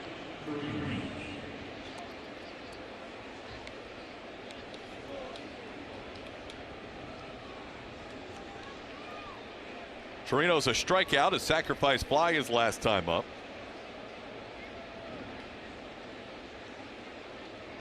You mentioned guys facing Ramirez for the second time around. Chirinos saw a lot of pitches last time from Ramirez. Do you have the same feeling I do about a hanging changeup possibly in this count? I think Chirinos wants to do some damage against Ramirez. Missed an opportunity with a changeup in the previous AB. This time he grounds one to third. That's misplay. That could have been a double play, but Candelario can't make the play. The Tigers defense imploding this inning. That was a routine double play right there. That was a guaranteed out right in front of Candelario. He was thinking about throwing that baseball across the diamond before he caught the ball. The only way you're going to turn a double play is if you get that initial out. Tough to see right here with the angle he took, but with it being right on top of the bag, he focused on the bag and not the ball. It would have been a real opportunity to stay back and make sure you catch the ball, then step on the bag and come through it. Astros working with a lot of extra outs this inning.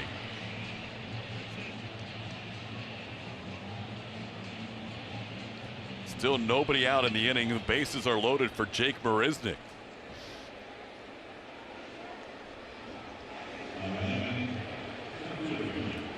Rick Anderson, the pitching coach, out there trying to settle down his left-hander who has had just no support this inning.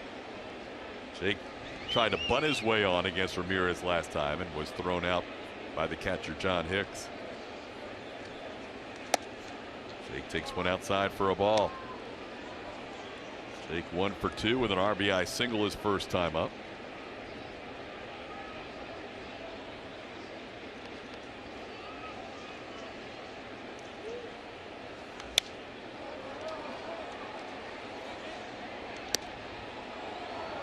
Bullpen action going for the Tigers as Ramirez nears 70 pitches out of the bullpen.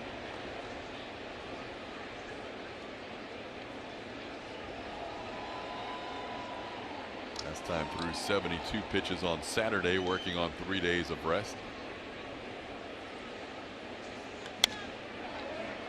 Jake down to the count 1-2.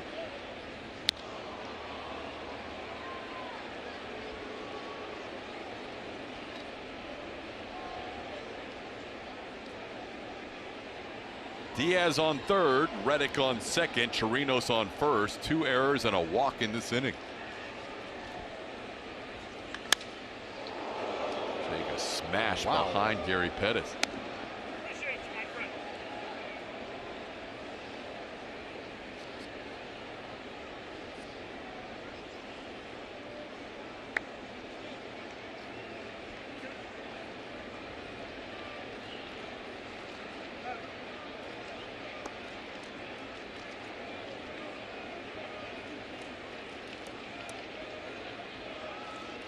I wonder if this might be the last batter for Nick Ramirez with George Springer waiting on deck. Springer almost hit a home run against him his last time up.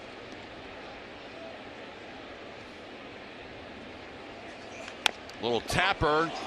The pitcher will underhand it to Hicks, and the return throw not in time. Jake beats it out. The bases will remain loaded. They get the force out at home for the first out of the inning. Good play by Ramirez getting that lead out in Jake Bereznik. It was almost very close at first base, but luckily Jake's speed beats it out.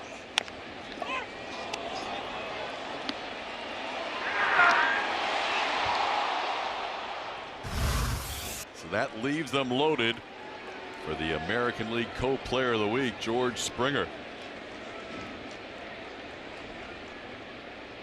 Springer was robbed of a home run by Kristen Stewart last time up.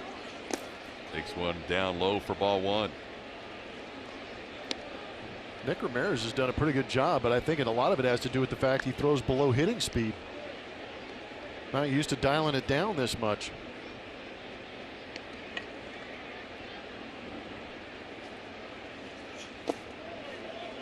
Two 2-0. No Player Does More is presented by HEB.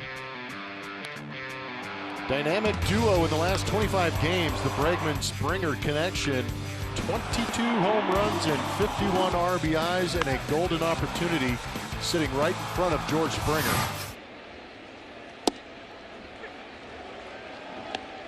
2-1. George worked the count full last time before hitting that fly ball to the top of the wall and left, caught by Stewart. Seen a lot of pitches. Big swing, no contact, 2-2.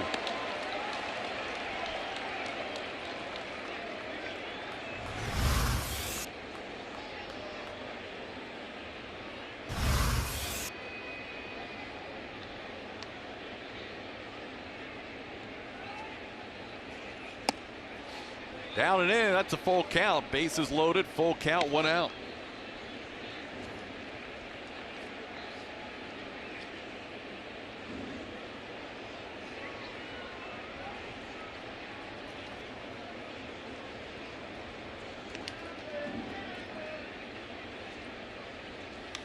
On the ground towards third. Candelario to second for one. A bobble at second. No chance for a double play.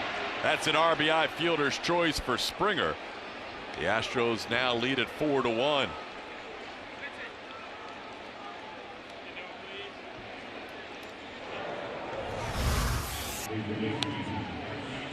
You always want a little bit more, but a good job of pushing that run across. Candelario trying to make up for a previous mistake.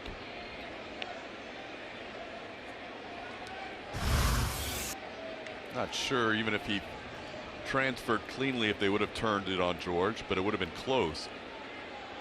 Tigers infield really not doing any favors in this inning for Nick Ramirez. Here's Alex Bregman. He's trying to solve Ramirez. He doesn't strike out twice against many pitchers, but he's been called out on a third strike twice against Nick. And takes a strike here. He's made some of his best pitches against Alex.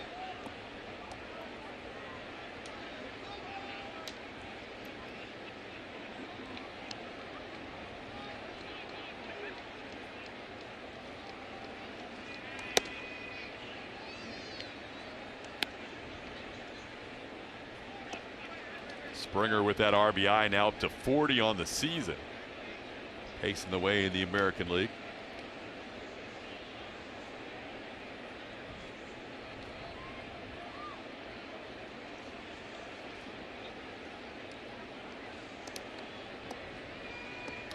Hasn't been your classic rally this inning. 2 errors, a walk, and 2 fielders' choices, but the Astros able to score a run.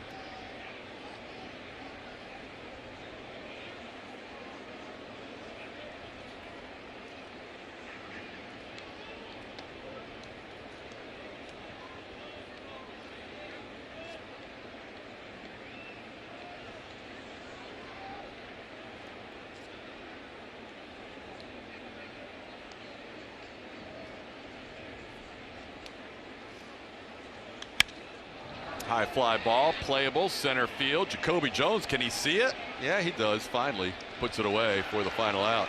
Had a little trouble early in that inning. A couple of errors helped the Astros add to the lead.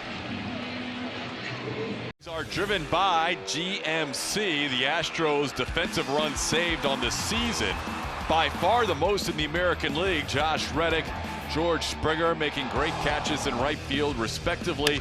Tampa Bay is the next closest with 23 defensive runs saved. Aledmys Diaz has done a great job at second in place of Jose Altuve. Correa's defense has been phenomenal in 2019.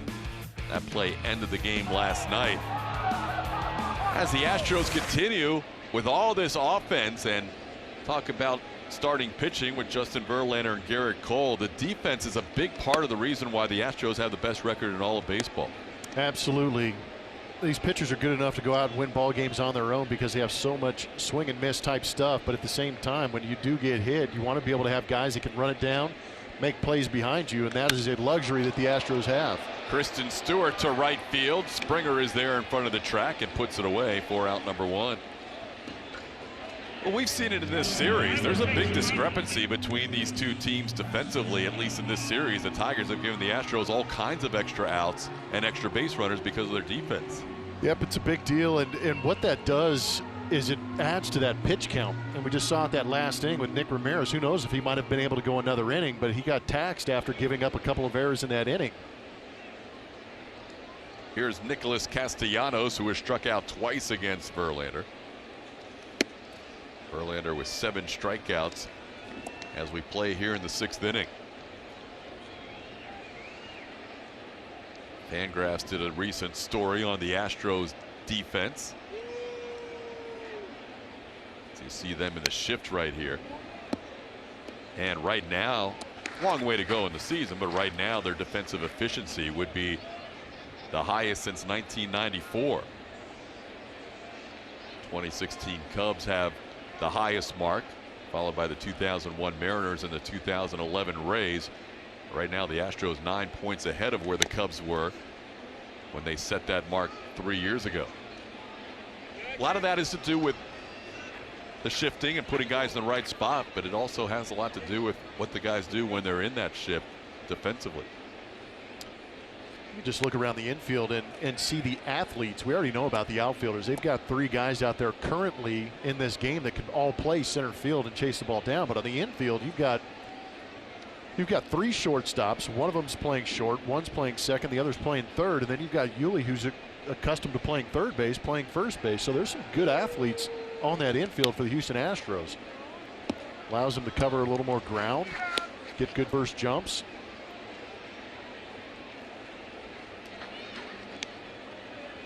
And as we mentioned earlier, it's not an accident that the best defensive team is in there when Justin Verlander pitches. Well, you'll see him. We've seen it in years past, him alter the infield when a guy like Dallas Keuchel is pitching. We're starting to see it with Wade Miley because he's a high ground ball guy. But you'll see him adjust the outfield accordingly because what a game. Just talked about the fine play in the infield, and Bregman spikes one on the throw. But that's a rarity that the Astros make a mistake like that. Alex Bregman will be the first to admit the mistake. Just held on a little bit too long, and Yuli unable to pick him up. Yuli's very good at picking the baseball over there, but it looked like it was a little too close to that lip. Created a tough hop. But we'll see A.J. Hinch adjust the outfield with a Reddick, Marisnick, Springer because Justin Verlander's on the mound and he knows there's going to be a lot of fly balls. Error charge to Bregman. Here's Ronnie Rodriguez. You know Alex wants one hit right back to him here. That one's foul. Yeah, we'd like to pick up Justin and turn that double play. 3 errors committed this inning, 2 by the Tigers and 1 by the Astros. Rodriguez has flied to center and struck out. This one grounded to the right side. Diaz only has the play to first. Castellanos will move over to second base with 2 outs. Join the official Astros Kids Club today. For just $30, kids 12 and under can join the Astros Buddies presented by BBVA Compass, which includes tickets to select Astros games, premium items, and exclusive opportunities. Visit astros.com/buddies for more info.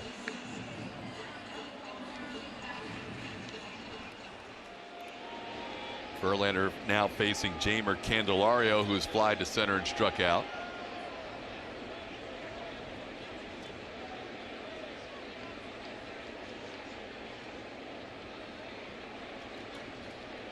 Candelario got the start here on Monday.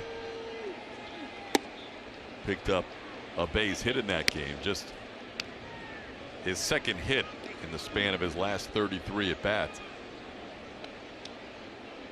Seen that average dip below 200. He's at 194 right now.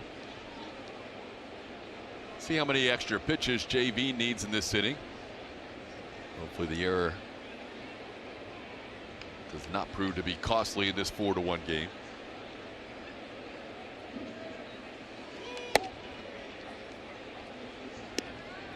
Up to 91 pitches on the night for Verlander. Normally a guy you will see go at least 100. He's gone as many as 111 this season.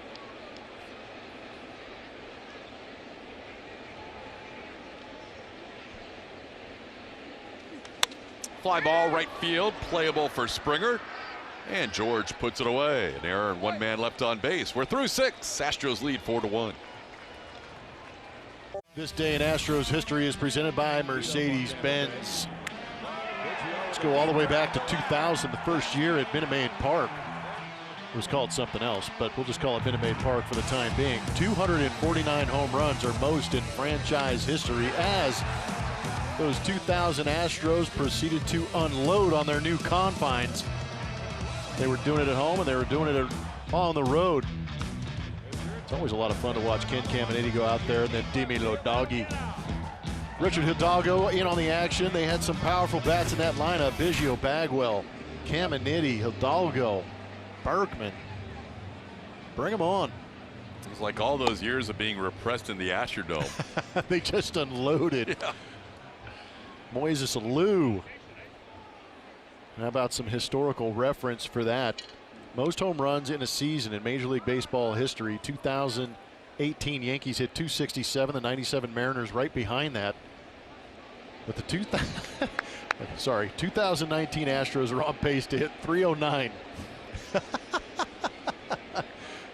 That may not be possible, but it's fun to think about. Certainly this stretch of 34 home runs over a 12-game span doesn't hurt. As Michael Brantley takes a called strike, almost had a 35th. Springer was robbed of a home run by Kristen Stewart in the 4th inning. We have a new pitcher on the mound. First right-hander of the night for the Tigers as he faces Michael Brantley here. Saw Zach Reiniger earlier in this series, and he's back out there. Did a good job pitching a couple of innings. He's got a pretty good arm. 93, 94 on that fastball. Also has a changeup, curveball, and a slider. Had been a little bit of a rough season for Reiniger, but he pitched very well, as Blummer said on Monday. Out all 6 batters he faced: Springer, Bregman, Brantley, Correa, Gurriel, and Diaz. And he'll face many of the same here in this inning with Brantley, Correa, and Gurriel due up. It's 2-1.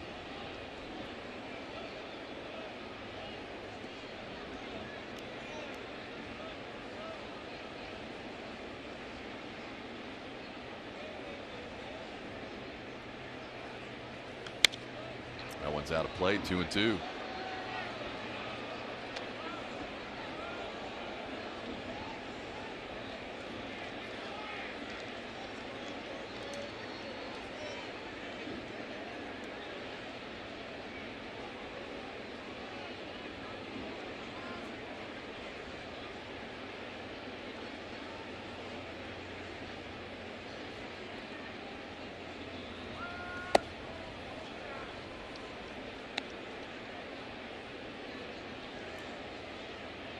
Reiniger, a Texan, resides in Spring Branch.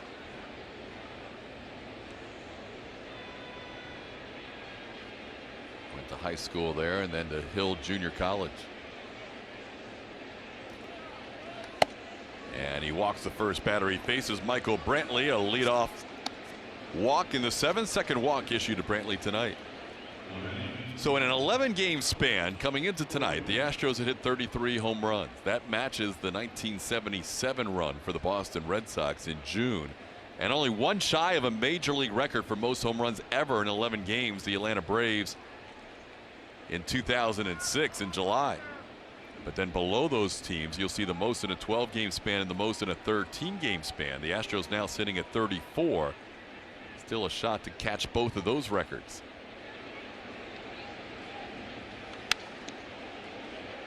Yeah, with the Thunder they have in their lineup, it's definitely possible for them to be able to do that. What about all these home runs, Julia? Well, it's fun to just see it on the screen. You know, we put up numbers for fans so that they can follow along to just kind of see what they're witnessing right here. Once you go into that clubhouse, I was asking a couple of guys about the home run numbers to be exact, you know, giving them the stats there, and some of them looking at me like, yeah, that sounds like a lot. And some of them have just, you know, some of them think it's obvious that they've hit that many.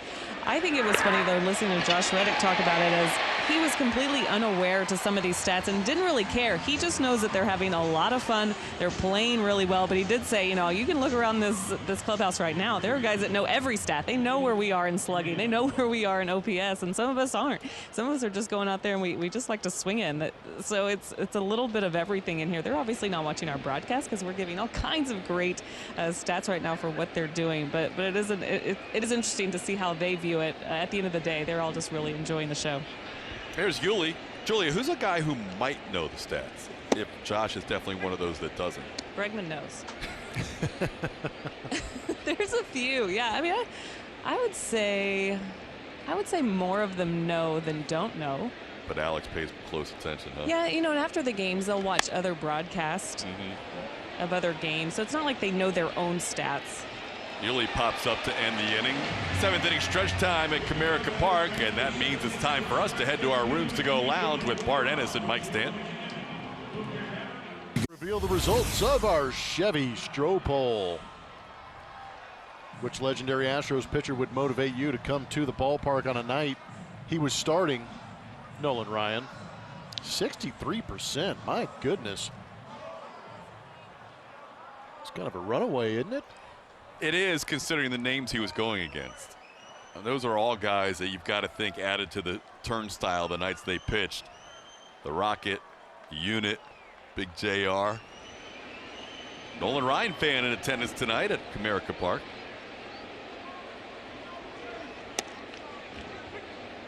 But those are all guys I think you would go out of your way to go see pitch. Over 3,300 votes tonight. Thanks for all the participation from the fans on our Stroh poll. John Hicks, the batter, to lead off the 7th inning with a pitch count in the low 90s. This is probably Justin Verlander's last inning. We shall see. Hicks has struck out and popped up to second base.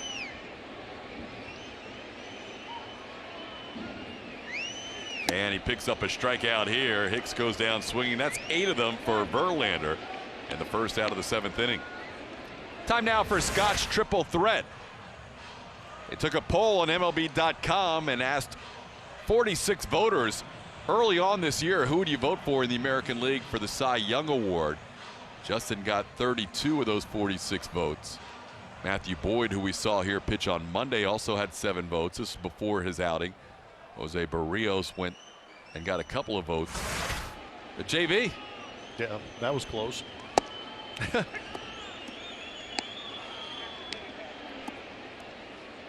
Almost 80%. Deservedly so. Verlander won the Cy Young Award in 2011, finished runner-up in 12, 16, and last year. Also added a 3rd place finish in 2009.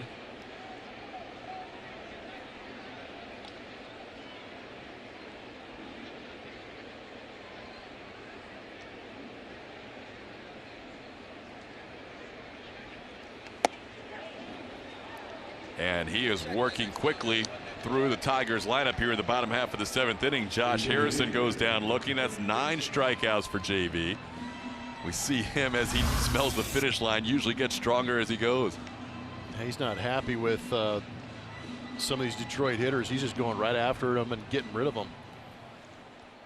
Power slider again. That's another pitch, much like Garrett Cole's. It comes out of the hand, jumps like the fastball, and has the same trajectory, and then Starts on that outside corner and snaps off the outside corner. There you go. If it ain't broke, don't fix it. Verlander's 2 previous outings against his former team, he has struck out 12 at Minute Maid Park and 10 last September here at Comerica Park. He's sitting on 9 right now. Picked up his 7th strikeout of the first batter in the 5th inning, Jeimer Candelario, then went a string of 10 batters without a strikeout. Or 9 batters without a strikeout, then got Hicks and Harrison to start the inning. Now he's 0-2 on Brandon Dixon. And he gets a fly ball to center field. Playable. Jake Marisnick is there. Justin Verlander, an easy 1-2-3 7th. It is a 4-1 Astros lead. Watch every out-of-market regular season game live or on demand with MLB.tv. Your subscription includes MLB At Bat Premium, allowing you to stream live baseball on your favorite supported devices. Blackout and other restrictions do apply. Visit MLB.tv for details. Justin Verlander's night is over after 7 innings as he gets fist bumps and handshakes throughout the dugout.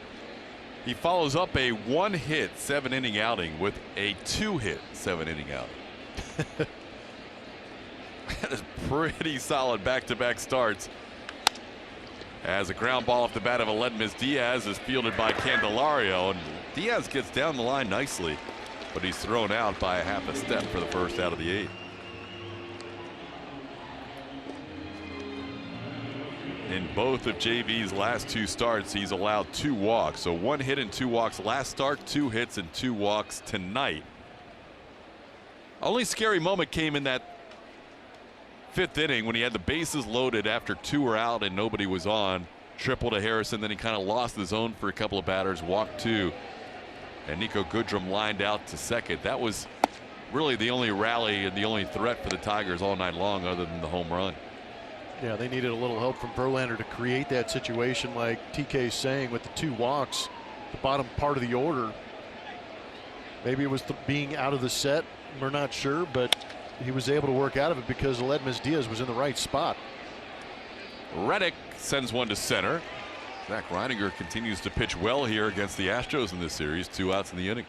It is time to name that Astro, brought to you by Nissan. We gave you these clues: 11 years in Houston, small but a lot of pop, and honored in 2005. Our Name That Astro is the toy cannon Jimmy Wynn, with the Colt 45s and the Astros from 63 through 73, and his number of 24 retired on June 25th.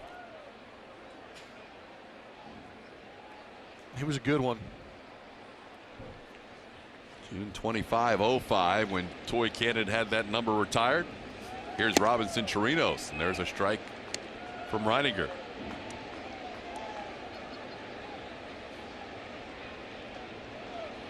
Chirinos has one of the RBIs tonight, a sac fly, a strikeout. He's also reached on an error.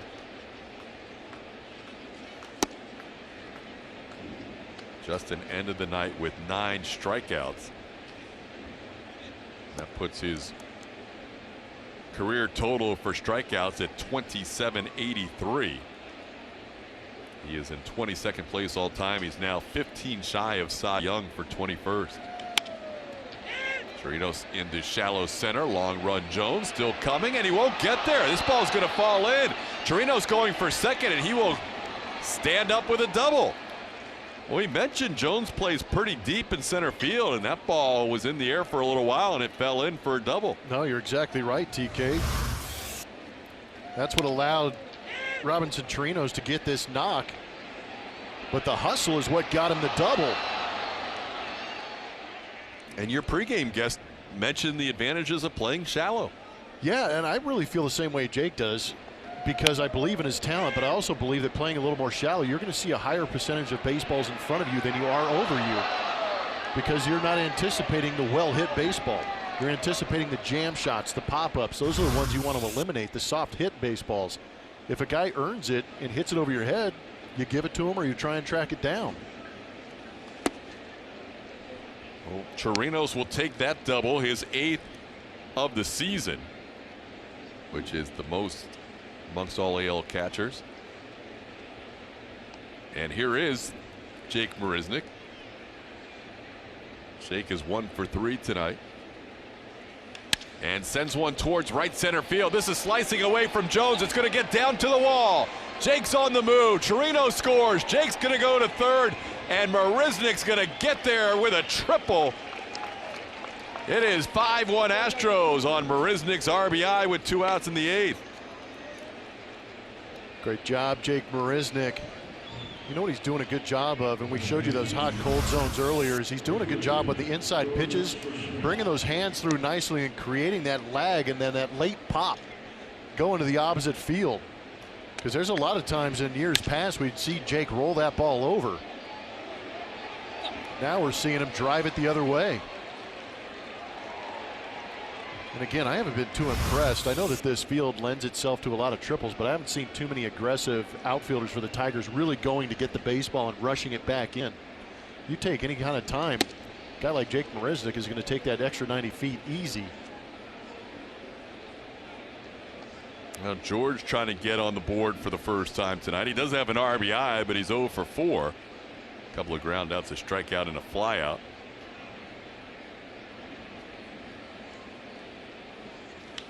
And this one towards third. Candelario makes the play. The Astros add to their lead on the Jake Marisnick RBI triple. It's 5-1. Performance is powered by Kubota. Yep, that guy right there, back in his old digs, hopefully racking up another win. He went 7 strong. We saw a lot better curveball this evening from Justin Verlander. Then all of a sudden he figured out that slider, got to some more swings and misses. He ended up getting 9 strikeouts of the clam jam-free bunch of Detroit Tigers. It's now 31 strikeouts in 3 starts against his former team. And another brilliant outing tonight for Verlander as he turns the ball over in the 8th inning to Ryan Presley.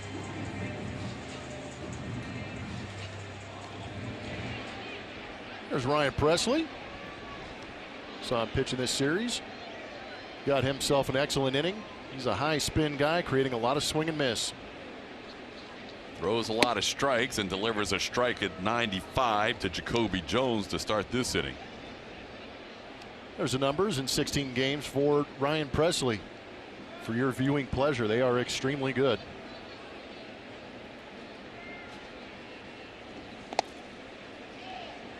Jacoby Jones will lead things off.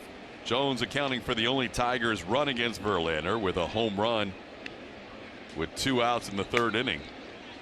He also walked through one of the 2 walks issued by Verlander. The only traffic allowed by JV was in the bottom 3rd of the order. He held the top 6 guys in the Tigers lineup, Goodrum, Stewart, Castellanos, Rodriguez, Candelario, and Hicks, to an 0 for 18 night, and had 8 of his 9 strikeouts against those top 6 hitters. There's a nice breaking ball for a strike. It's 2-2.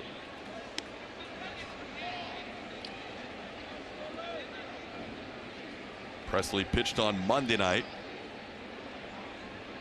Faced 4 batters, allowed 1 hit, a couple of strikeouts.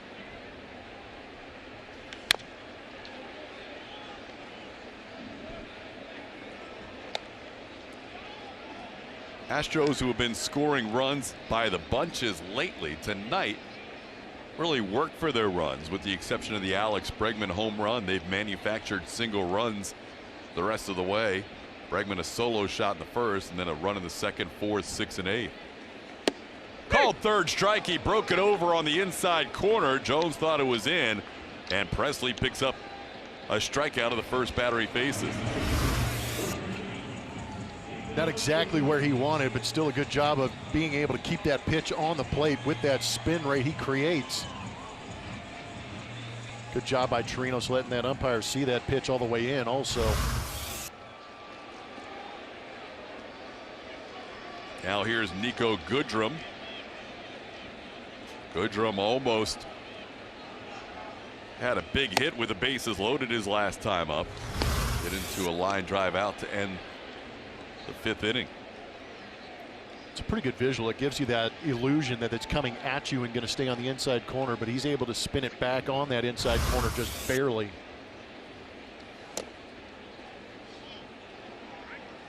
It's down. It's 1-1.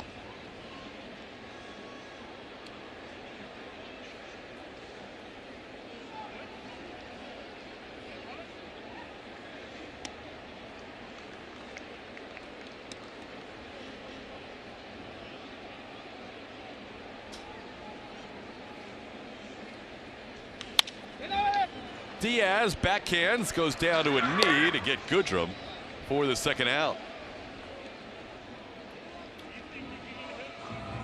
Houston Open tickets are on sale now. Join us at the Golf Club of Houston October 7th through the 13th. Ticket options include daily general admission tickets, week-long tickets, and premium ticket packages.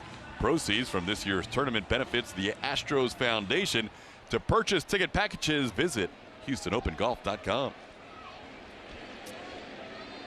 Nice to have an off day tomorrow with the PGA Championship starting. That'll be good viewing. Yeah, we're going to have our own version of the screen door open tomorrow. Swing and a miss from Kristen Stewart. That's all I could come up with on short notice. I apologize.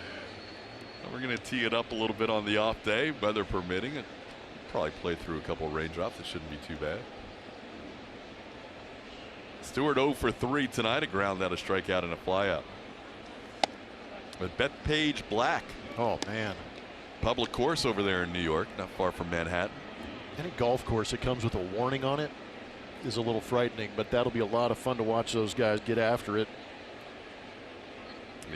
Major in May as they have altered the schedule a bit this year. Stewart's down to the count 1-2. Ryan Presley just gets ahead of hitters and is unrelenting. He does not give hitters much room to breathe. He doesn't give in at all.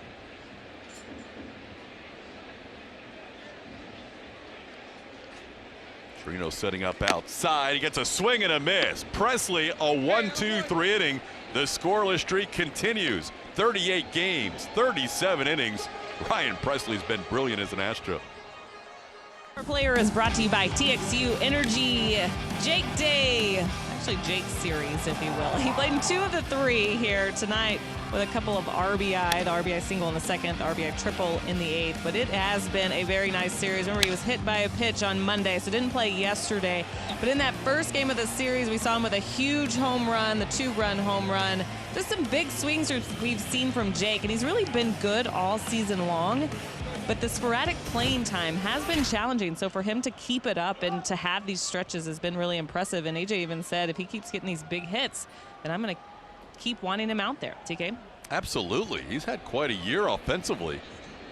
As we head to the 8th inning, Jake's now batting .313, and a new pitcher here. Excuse me, head to the 9th inning. A new pitcher here in the 9th is Joe Jimenez. Jimenez throws hard. Good fastball at 95. There's a changeup and a slider. Not seen Jimenez in this series until this point. Pitched a lot this season. 18 games already. 16 in the 3rd innings pitched. 26 strikeouts. He'll face the meat of the Astros order: Alex Bregman, Michael Brantley, and Carlos Correa. Alex got the scoring started for the Astros with his 14th home run of the season in the 1st inning against the starter Gregory Soto. Kind of a bullpen day expected, and that's how it's played out for the Tigers. Soto for 2 innings. Nick Ramirez came on for 4 out of the pen, and Zach Reiniger for the last 2, and now Jimenez delivers a strike. It's 2-1.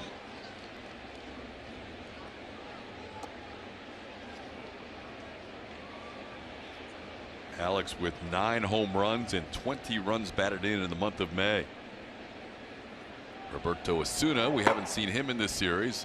Off day tomorrow. AJ looks like he might get him into this 4-run game. It's not a save situation, but an opportunity for Osuna to get some work.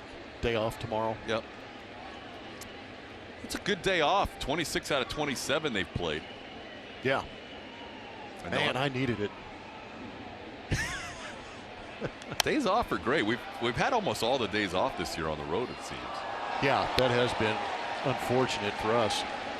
And we don't get DH days either, so. After this 26 out of 27 with a day off coming up tomorrow, there'll be another 13 after that. 3 in Boston, then a 10-game homestand without a day off.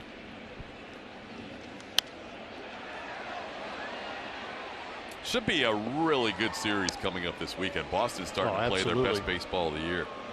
That's the way you like it, too. Red Sox have been playing very good baseball. Tough one they lost last night with Chris Sale doing what he did at 17 strikeouts. ended up losing that game to the Colorado Rockies. But I agree with you. It's going to be a fun weekend. It always is when the Astros and Red Sox seem to match up in the last couple of years. Alex hooks one down the line. Nice backhand play, Candelario, and makes a good throw. One third baseman robs the other. Bregman is out number 1 of the night. Revisit a graphic we saw earlier through 43 games. Some of the comparisons between that 2017 World Series championship team and the current Astros on the right-hand side. Just off by a game as far as the record is concerned, but a very good run differential. And again, that didn't include Justin Verlander on the left-hand side early in the season. So pitching and defense showing up early in the season for the Houston Astros lead to that huge run differential.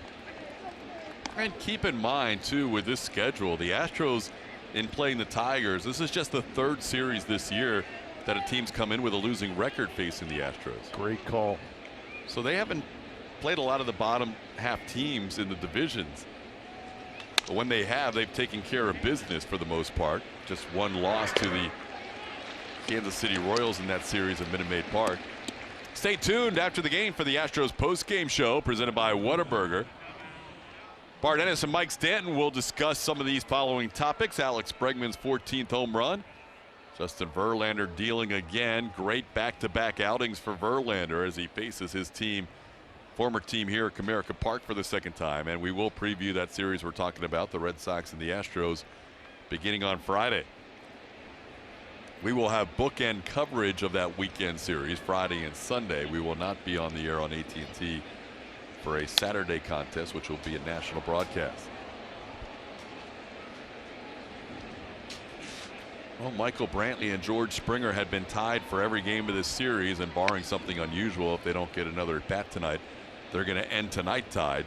Brantley walked a couple of times, but neither guy ended up with a hit, so they both stay tied for the AL lead with 55 hits.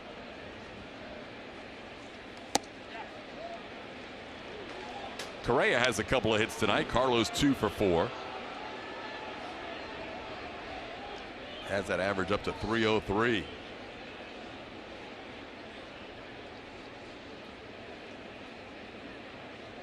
Five of the 9 hitters in the Astros lineup are all hitting over 300 right now. Correa punches one into shallow center. Back goes Harrison, and he'll make the play. Joe Jimenez comes on with a 1-2-3 ninth that is 5-1. Roberto Osuna will get the bottom half. Get out and play is presented by Toyota. Let's have some fun, shall we? The Astros have had a lot of fun since they showed up in Detroit, especially that guy George Springer you just saw. He came in winning the American League Co-Player of the Week, and he did not slow down after that. We even saw an inside the park home run from George. Teammates love what they saw. This guy brings energy. He sets the tone. He's done exactly that, having a lot of fun, a lot of smiles. And Springer even told me last night, you know, they talk about hitting being contagious. The complete baseball that they've been playing is due to them just carrying momentum from one part of the game to the next, guys. It's been a great run. Springer's been right in the middle of it. Astros leading tonight 5-1 and trying to close out this series sweep with Roberto Osuna on the mound. Why not, huh? 17 games this season, 17 1/3 innings pitched. He's done a very good job out of the back end of the bullpen for the Houston Astros, along with Ryan Presley. Facing Nicholas Castellanos, then Ronnie Rodriguez and Jamer Candelario, 3, 4, and 5 in the Tigers lineup. Justin Verlander, 7 innings of 2-hit, 1-run baseball. Ryan Presley a perfect 8th. Now they turned it over to Osuna. Doesn't pitch too often with a lead of more than 3, but AJ getting him some work tonight. Only action of this series for Osuna. 1-1 the count. Not only has he not pitched in this series, hadn't pitched 4 games. 1-2 the count. Can't save some of those games when you're up by multiple field goals.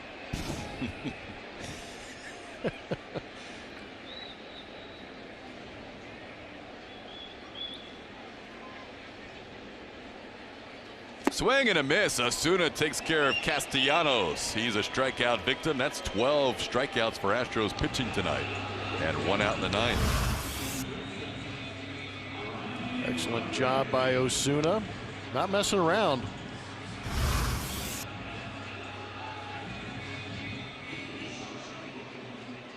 Now facing Ronnie Rodriguez. Rodriguez 0 for 3 tonight.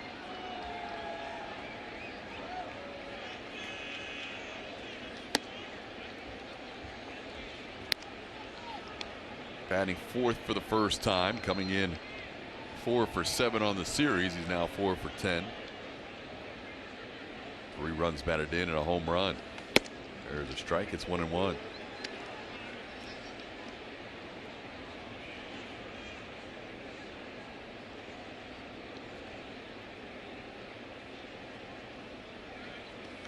Osuna has allowed, in those 17 appearances, 5 singles and a walk this year. That's it. Boring.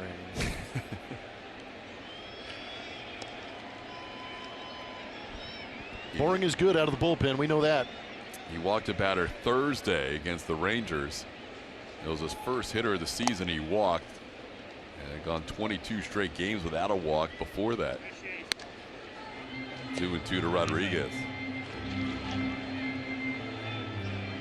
It's interesting watching Roberto Osuna over the years. Just he's got such a violent delivery coming towards home plate. There's a lot of elbows and knees. And then all of a sudden the ball jumps at you at 95 miles an hour, or he has that great slider.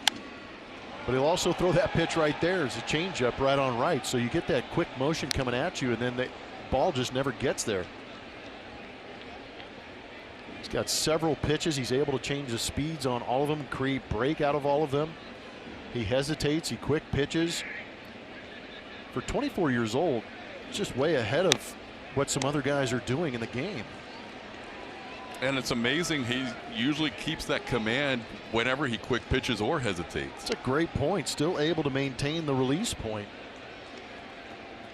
Lower half doesn't get out of whack with the upper half. He's got a very, very good idea of what he is going to do each and every pitch.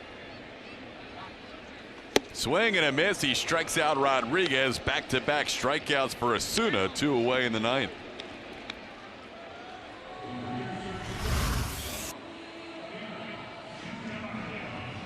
There's a 2-seam fastball running in at 96 miles an hour. You can see it starts towards the middle part of that dirt path going towards home, and by the time it gets to home plate, it's a little closer to that edge of the grass. So the Tigers down to their final out, and Jeimer Candelario. Astros trying to improve to 2 games over 500 on the road this year for the first time. They had been 1 game over prior to tonight and 2 other times this year. A little hesitation and a swing and a miss on the changeup. It's 0-2. So just to give you an idea, the changeup he threw to Ronnie Rodriguez was at 89 miles an hour. That one was at 84. Wow. That's hard to do. That's a significant difference. Yeah. And now Candelario is just fighting for his life. That one just misses. See the velocity on that one? 82. I mean, he's just messing with people now. And the more, the more velocity he takes off, and it creates a little more shape and depth going away and down from the hitter. Now you got to expect fastball up, right? Now it's going to look like 112. Swing and a miss. Just a diving cutter or slider down and in. Osuna finishes off this game. The Astros win it 5-1. They have won 8 in a row and 11 of their last 12. And Blummer, that's a nice sweep here starting off this road trip. That is a beautiful way to do it. We talked about how they don't play a lot of teams that are sub 500, but the teams that they have been playing sub 500, they are beating. And that's the way it should be. And what's great to me is that we saw them start to light it up in Monterey. They brought it home with them to Minute Maid Park, continued to light it up, and here they are back on the road, and they look like the same team that is traveling all over America right now, lighting up scoreboards. Major League best record, 29-15, a well-deserved off day for the Astros after a sweep. We'll have more, including the post-game show, coming up.